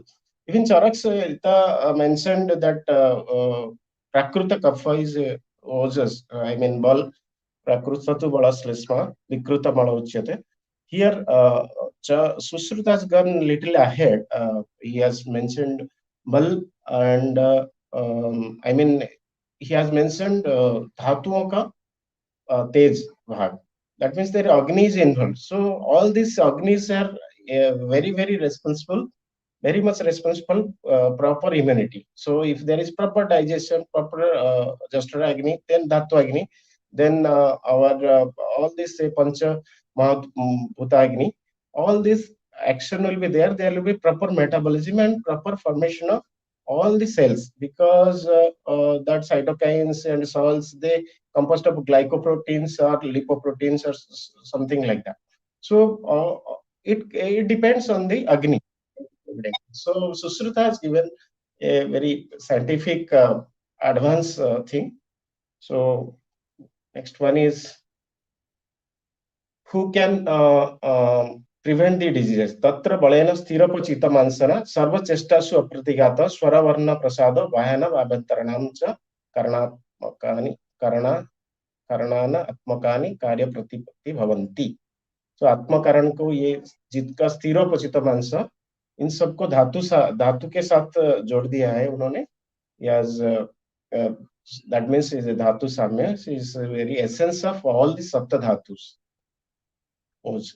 Again, ksaya, immune dysregulation you can say, immune deficiency you cannot say, immune deficiency हो गया तो वो जो विश्रप व्यापक क्षय हो गया तो पूरा patient I mean you can see the end death is the inevitable, but here we can say immune dysregulation और ये 3 types का है. वो जो व्यापक वो जो विभ्रंश और क्षय is very nicely explained. So अभिघात क्षय कोपात शोकत ध्यानत श्रमत और क्षुधा. So for a long time, if you remain some person, any injury happens, avigat, kshaya, or kopa, krodha, that means anger, shoka, grief, or dhyana, chinta, that also reduces the immune power. And that means the preventive, the ability of that person to defense against any disease has reduced. So, ojo sakhiyate hi evo धातु ग्रहण निश्रुतम तेजः समीरित तस्मात् विश्रसयति देहिना. So here ओज will reduce और धातु निश्रित होता है. Next, so as I said, dosa dhatu mala srotas agni, all these are components of Vadikamastra, not a single one. So we have to see that there is a it is rightly said ki dosa vaisamyam and dosa samyam arogata. So rogastu dosa vaisamyam, dosa samyam arogata. Bhagavad said and Charak said dhatu samyam. So here dhatu dosa, all the smaller factors are coming because mala also has an important factor. If it is not excreted properly, it creates again toxins. Then in dosa will come later. And as I said, 13 Agnis are very, very important. So we have to give medicines. Our medicines, even Ayurvedic medicines, all the medicines are having 3-2 and or some or other Dipan Pachan drugs are there definitely in the combinations. So Padisar said that's why he said ki, we cannot give a single medicine. So he rightly said only ashwagandha or something. We can't give that medicines like and for desired result. Next one, and in those Vayu is important. Vayu is mentioned like Prabhu. I mean Indriya Vibhoda. That means it controls all the Indriyas. Vayu is king. So Vayu is most important when immunity comes. Mostly everyone focus on the kapha, but I say all 3 dosas are important, equally important. Vayu ayur balam, Vayur dhata शरीरिणा, वो धारण करता है. वायु विश्वमेदम सर्व प्रभु, वायु को प्रभु भी बोला गया है. ये चरक चिकित्सा 28 में it is been described. And udanasya punah sthana, in context of oz, I can say udana and prana, both are very important. उदानस्य पुनः स्थानम नाभिऊरा कंठैव च वाक् प्रवृत्ति प्रयत्न ऊर्जा बड़ा वर्णादि कर्म च, बड़ा वर्ण कर्म ये होता है. और अगर क्षय हो जाता है उसका इवन लाइफ भी जा सकता है, even death can happen if there is any problem in उदान में. विशेषात जीवितम प्राणम उदाने संस्कृत बलम. तो उदान में बल संस्कृत होता है, that immunity power is and जीवन जो प्राण जो है वो प्राण वायु में, जीवित का जो फैक्टर है प्राण वायु में सीटेड है. So like this even Ashtang Hridaya also mentioned urasthanam udanasya nasanavi galam charet bak pravritti prayatna urja bala varna smriti kriya. So all this memory smriti we can correlate also in that way ki there is a memory cells and there is a conduction, proper conduction, proper I mean, connection between all the cellular mechanism of immune system. So, Udan Vayu is affected. It can be like, if you say, Apan Vayu or uh, Avaran. Any Avaran can also affect Vayu. So, we have to see in Avaran Chikisa, there is Panchakarma and likely Sodan Chikisa is very, very important. So there also we have to see how it will prevent our respiratory, I mean, immune disorders. Then brain behavior immunity, it is a larger role. Achar Rasayan is also mentioned. And nowadays they have already correlated. As I said earlier, ki samodosho samagri, yahan jo body, mind, sense organ, actually as per modern, brain is the cytokine powerhouse, you can say. Everything happens there because that stimulates your hypothalamus from brain stimulates your pituitary. Then from pituitary there is a adrenal glands. All secretion comes under this. So behavior, acharashan, as I said in Indra-Pakamani, everything is mentioned, how to behave, how to on a day-to-day life in workplace, how to behave with others, and Dharaniya Vega also it is mentioned, Kama, Krodha, Lobha. So this all comes under in a category. That's why I said Vyadhi Kamato is not a single entity or a few entity. It is a very, very large, complex mechanism.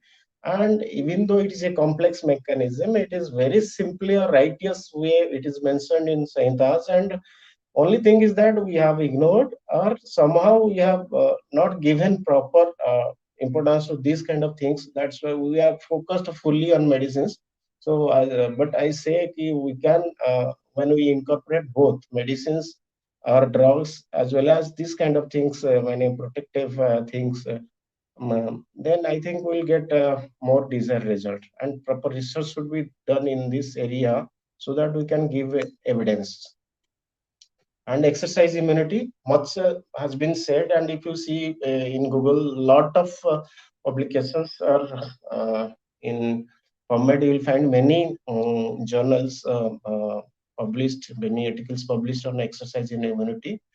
So it is righteously said, Dukha Sahisnuta. Dukha means roga, Sukha Samyak Arogyam, Vikara Dukha Mevacha.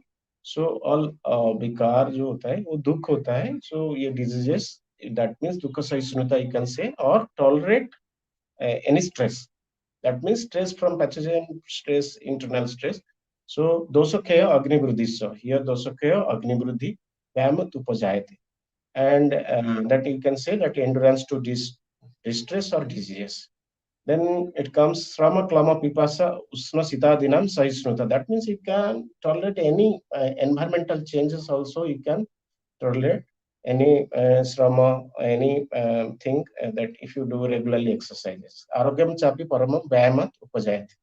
Vyadhyo no upasarpanti sneha kruda sinhang krudra murga ivacha.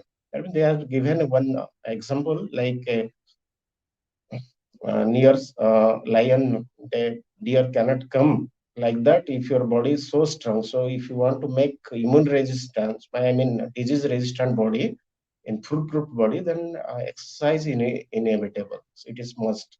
So moderate and intensity exercises, again Charak has mentioned matrayam charmachare.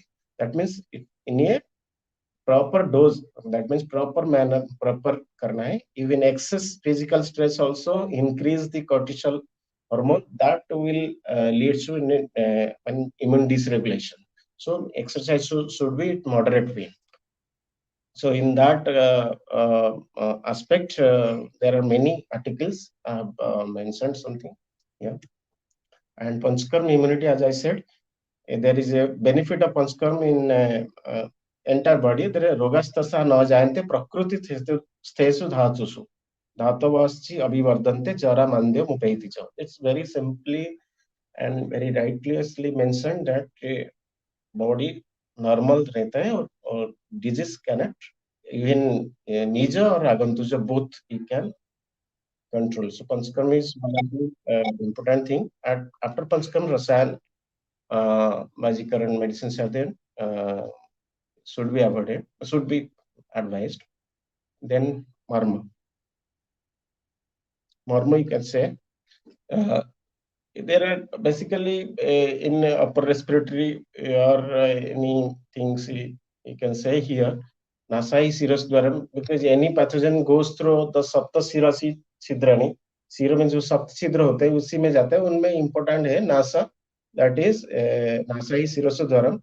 So we can say Sringatak, Phonamarma are responsible here. If you apply some medicines or like Nasya, Anutal or Pradhaman Nasya also we can give, so that we can correlate with like physical barrier, like initial stage of thing, so that we can control first. And Srigatak, there you can stimulate all the psycho neuro, like as you say PNI pathology axis, PNI axis. They are also Sringatak marma can be considered. That kid Nasya can help in this way. So here I can say next one, Rasayan and immunity. As I said, Sar also said, Padhi sir also said about Rasayan. And it is mentioned in Charak Sahinta first chapter, Chikisa, Rasayan Chikisa, Rasayan chapter. Dirghamayu Sruti Medha Aragya Tarunam Baya, Prava Varnaswara Darjo, Udarta, or Dehendriya Balam Param. Baksiddhi Pranati Kanti Lavatena Rasayan, Lavapaye Sastatinam, Rasadinam Rasayan. So here, Deha Indriya Balam Param, body or sense. इस दोनों का physical strength as well as our cellular, that immunological strength also can achieve through Rasayan. So in Rasayan, I have given Trifla first because Trifla is the gold standard Rasayan. It can be given to rich, even poor, for everybody. For Trifla is the good because it has antioxidant effect.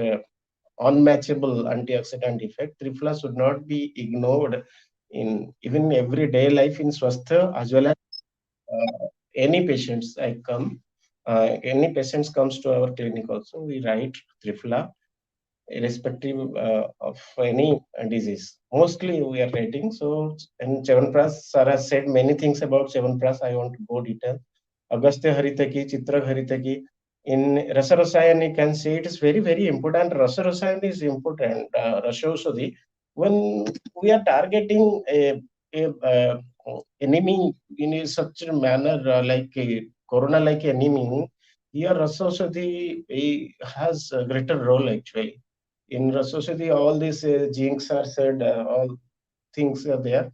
But above that, I would put Swarna Vasma. रसायन में श्रेष्ठ है स्वर्ण, सो स्वर्ण घटित औषध को ही देना पड़ेगा. So we have to advise Swarna medicines like Swarna Malini Basant or Basant Manitras, Basant Kusmakaras if it is diabetic or comorbidity is there. Swaskas Chintamani is best. And Arvida CB is a gold standard for children.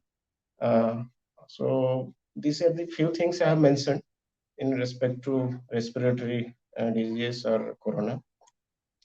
Then, as I said, spices and immunity, what they do, maybe they are working only in Agni, Srotas, or very much, many articles are actually I found on PubMed regarding all these spices. They are having all some immunomodulatory, antioxidant, adaptogenic, so many things. So it comes under, again, is a balance of Agni and Rasayan properties are there. So they can microchannels, they can invade microchannels and reach to the tissue. So they can carry, as well as they are having some protective mechanism against viruses. All this Haridra, Lashuna, Lavang, Pipli, Maricha, Sant. So this can be considered while treating patients. Then microbiome and immunity and Ayurveda. So microbial flora has a greater role because they already said that gut-brain axis. So if you see in Ayurveda, it is mentioned Madhya Kalpana, Sandhan Kalpana. Under Sandhan Kalpana, there is two things: Madhya Kalpana, Takra Kalpana, and Sukta Kalpana. So you can say alcoholic preparations for Madhya Kalpana. So Asa Varishtha should be included. These are very good because in it goes to in a micro channels, and because fermented organisms are there also, or lactobacillus, bacillus, and so many things are there. And Supta Kalpana acidic preparation, if you see Soviraka, Tusadaka, Moirea, Sandaki, they all comes like prebiotics because there is no living organisms. It can Dodhi, Takra Kurchika, these are probiotics, you can say. So that also helps in bringing out some kind of changes in it. So many articles are there on this one.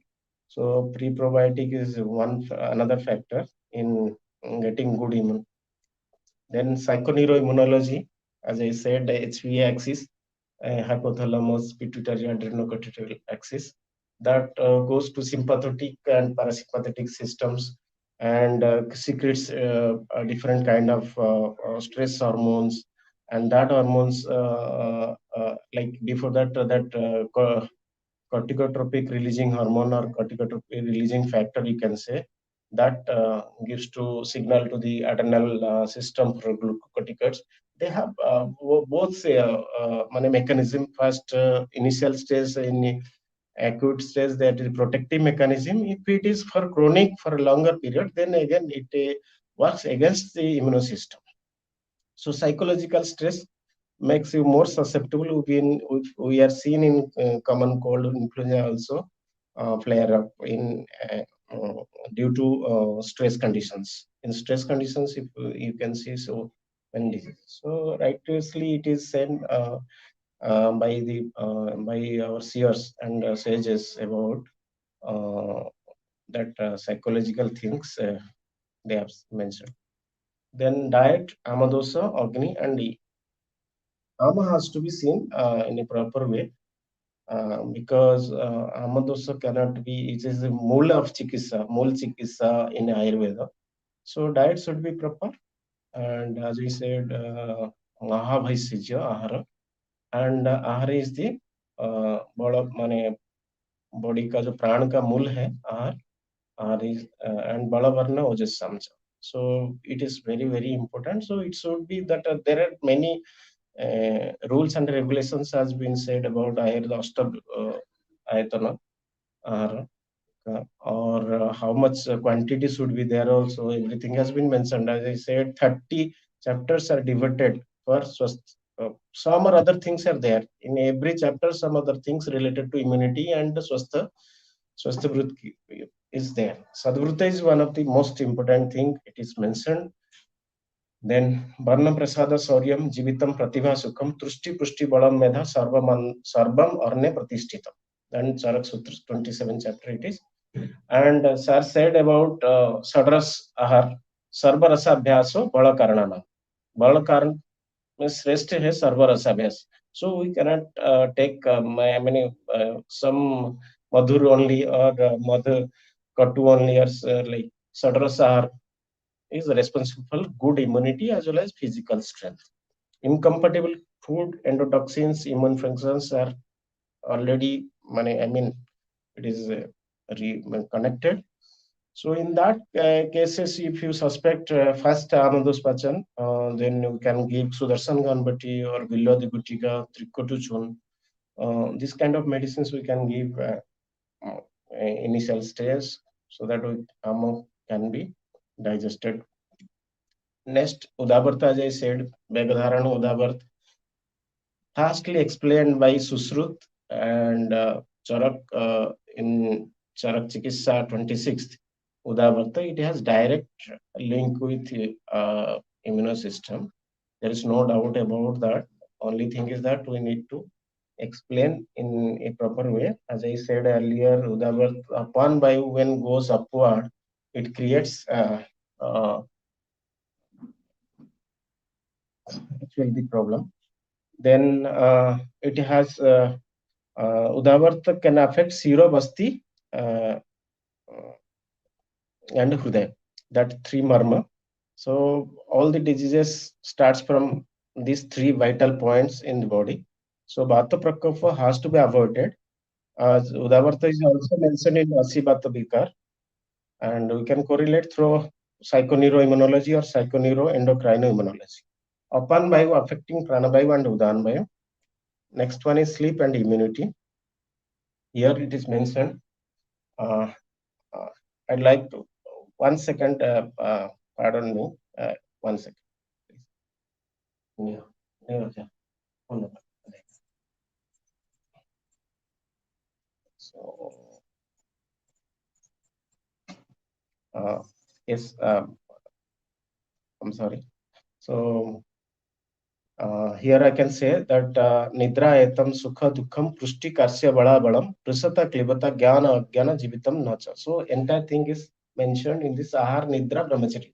So there are many articles about this one sleep, stress, and cortisol secretion that affect adversely to the immunity. Then this is a simple thing: upper respiratory tract diseases and lower respiratory tract diseases, what it causes and all.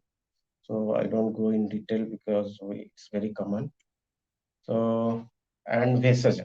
Regarding medicines, in contrast to immunity, Vesajam dividam cha tat swastasya orjaskaram kinchit. Some maintain the healthier. I mean, there is maintenance of homeostasis and urjaskaras. That means some medicines are there that can increase the vitality. That means that immunocells, the quantity of immunocells that can be increased. So, urjaskara basis we have to find out. So these are the some medicines I have mentioned. Sitapaladi churn. I got one article what they have mentioned that the level of cytokinins, pro-inflammatory cells, are reduced and anti-inflammatory cells increased by giving Sitopaladi churn.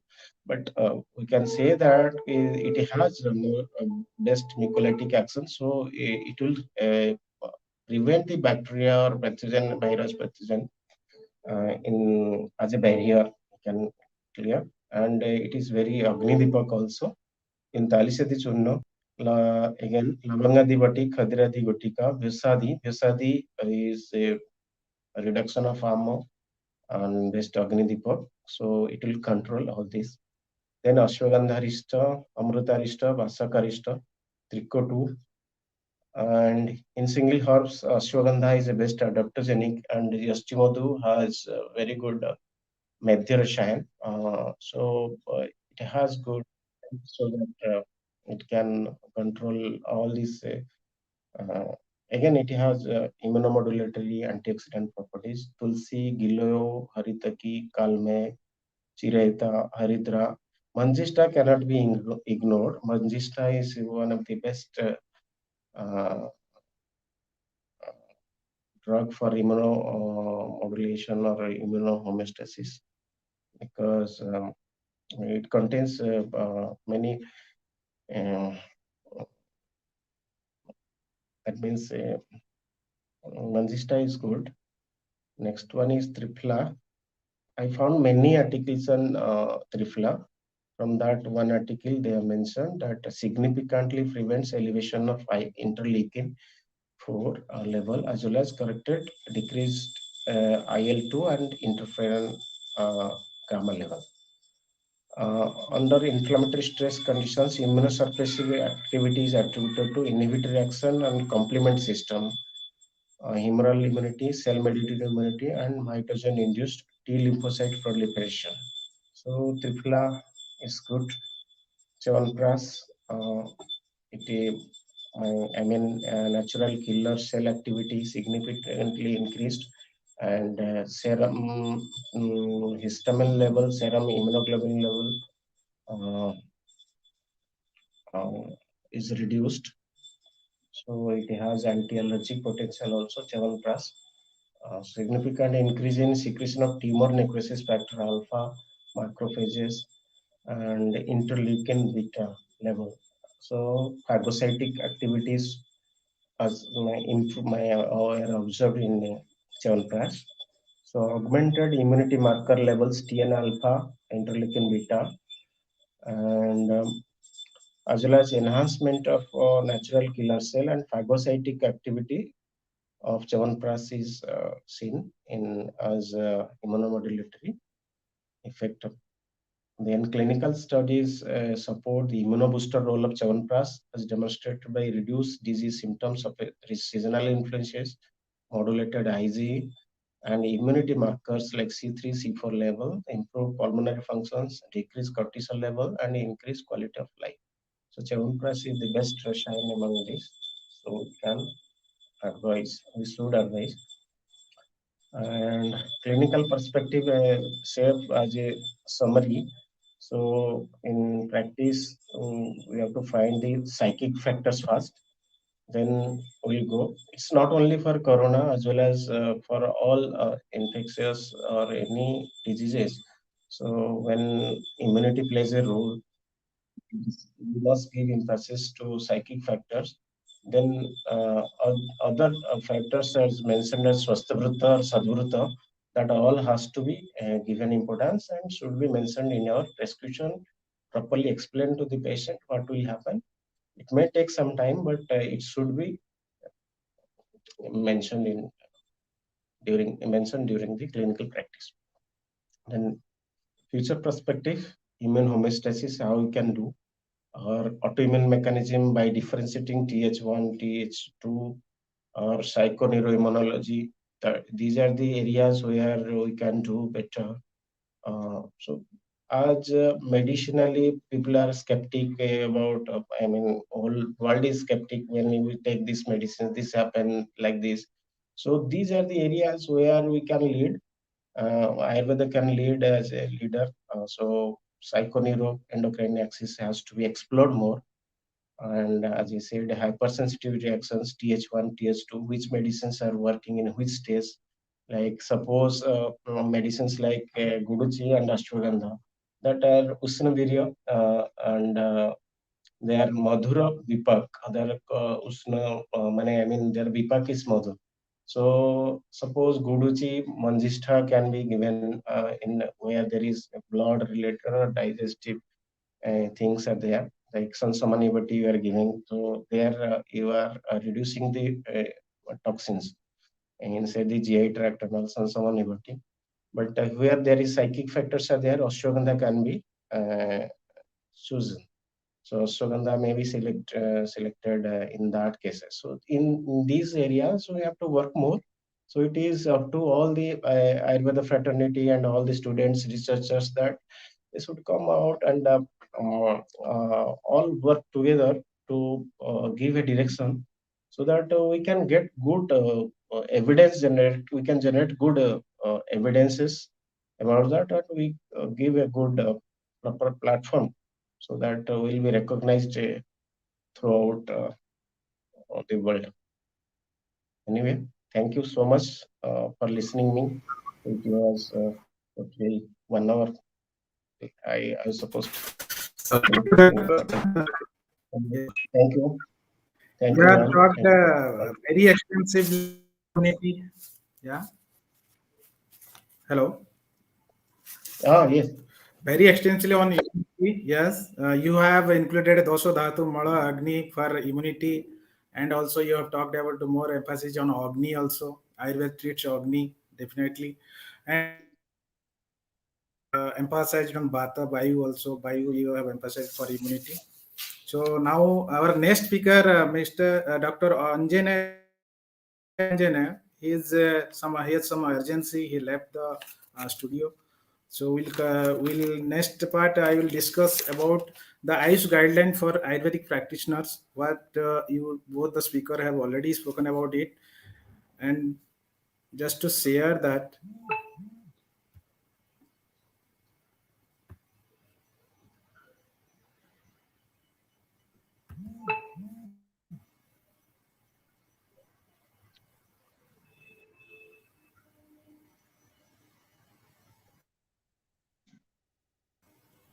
So it's taking time.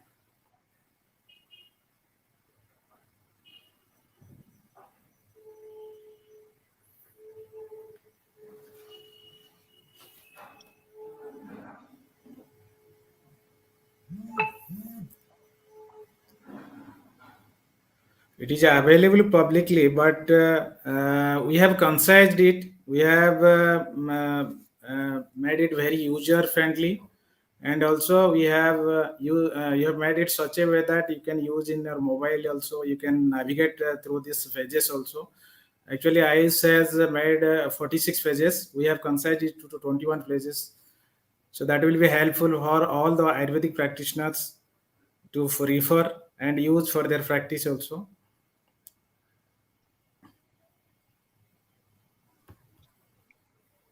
Yes. This is very, very nice, very nicely, meticulously planned actually. I love this prepared guideline actually by Chandu. It helped me a lot to find out specific medicines for specific, symptom wise and all. So it's good.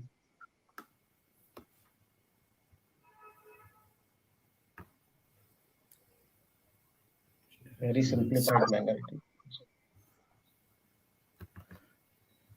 So I want to make it large.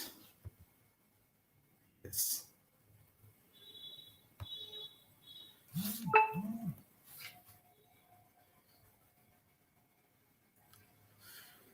So as per Ayush guideline, they have segmented it in 4 target groups.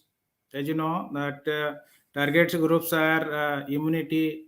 Target groups are like this: those who are quarantined or home isolation subjects with or without corona positive test, and those are health workers. For them, positive preventive treatment is required. And for target group 2, subjects with mild severe symptomatology, comorbid and immunocompromised conditions, and symptomatic treatment is required for that. And for target group 3, those are vulnerable subjects like pregnant and lactating women, children, and geriatric subjects. There, the treatment is integrated care, Ayurveda management, along with the existing medicines under regular observation. And there was a post-treatment. That is, those who have already affected by corona and they are post treatment. They require the treatment for recovery and rejuvenation. So for target group 1, we have 2 groups of drugs like immunity enhancer single herbs. As recommended by Ayush, we have Guduchi, Amla, Haridra, Tulsi, Ashwagandha powder, and Ashwagandha root extract. Already you have all, both the speaker have already mentioned in your presentation. But Jandu group of products are available. We have Giloy Ganavati, we have Ashwagandha tablet also, Ashwagandha powder also. And in immunity enhancer formulations also, as recommended by Ayush, that is Chavanpras Avalaya, Arvindasav, Drakya Avalaya, Indukanta, Ghritam, Bal Chaturvata Churnams. And in Jandu range of products, we have Chavanpras Avalaya, that is also sugar free variant is also available, and also Arvindasav. And for target group 2, that is patient having mild severe symptoms, comorbid and immunocompromised conditions. There are a lot of medicine recommended by Ayush. You can take individually also in a combined group of medicine also, like Sudarshan Ganavati, Sanjeevani Vati, Sansavani Vati, Chittopadai Churna, Jastimati Churna. And we have Jandu group of range like Vyasadi Gutika, Sitopaladi Churn, Sansamani Vati. For mild symptoms, a patient with mild symptoms.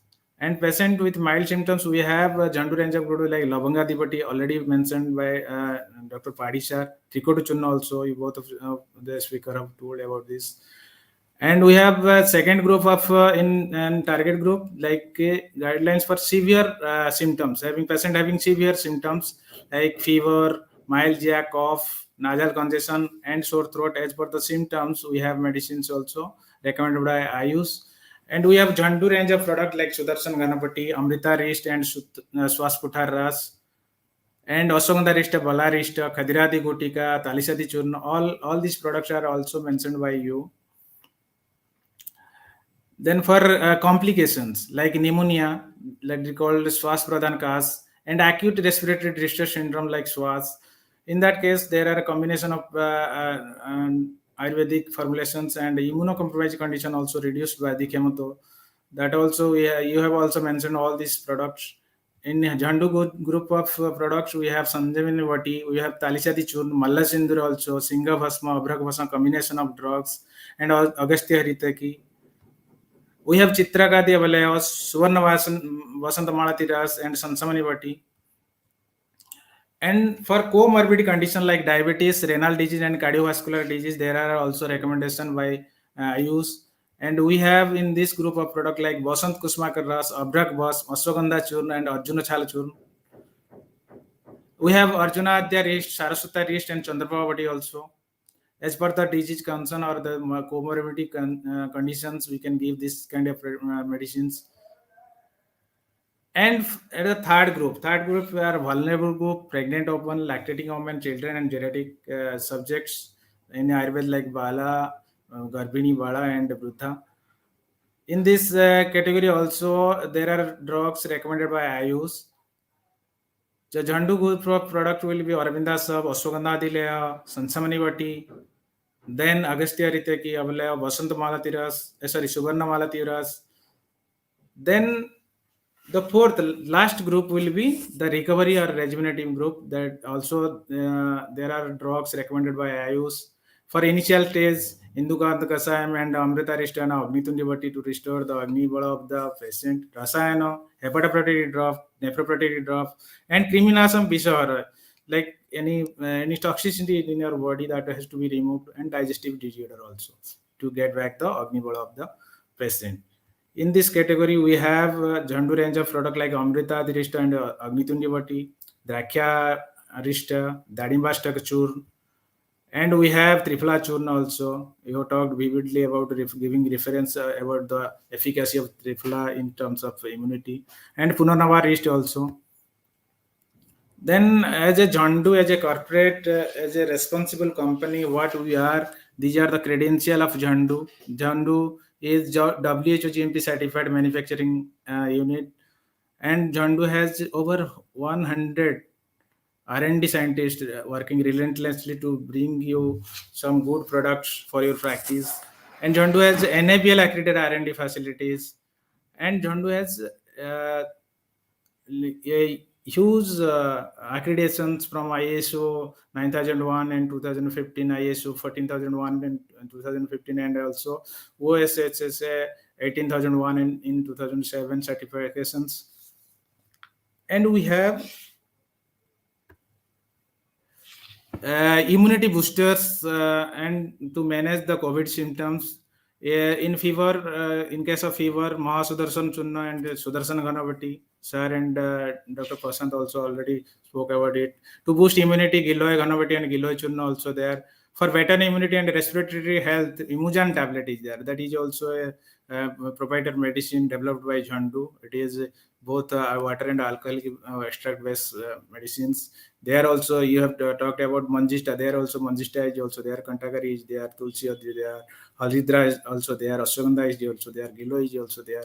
And we have for fever, cold, and body ache, Trisun tablet is there. That is a unique combination of Mahasudarshan Ghana and also this Sudarshan Ganavati. Tribhuvan Kirti Ras.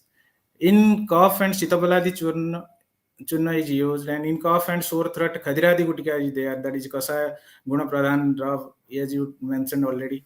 That Kasa is there, then you can also reduce the progression of virus inside the body.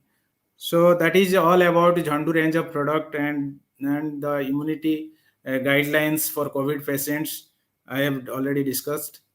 So thank you, Dr. Dr. Padishar, for your valuable inputs and valuable time you have given to us. And thank you, Dr. Prashant, also. You have taken a lot of strain to prepare those child slides, and it is very extensive with reference with the articles also you have noted down below your slides. So thank you very much. Sir Padishar, anything you want to also? Sir, namaskar. Sir, you are mute. Please unmute.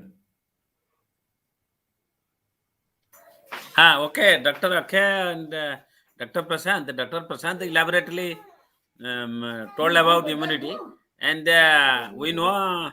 I think I do not know how many participants are there, but definitely your quality of medicines and others have been popular among physicians, and I think some more research are to be conducted. As I told, we should not give only immunostimulating drug, or we should not give only antiviral drug.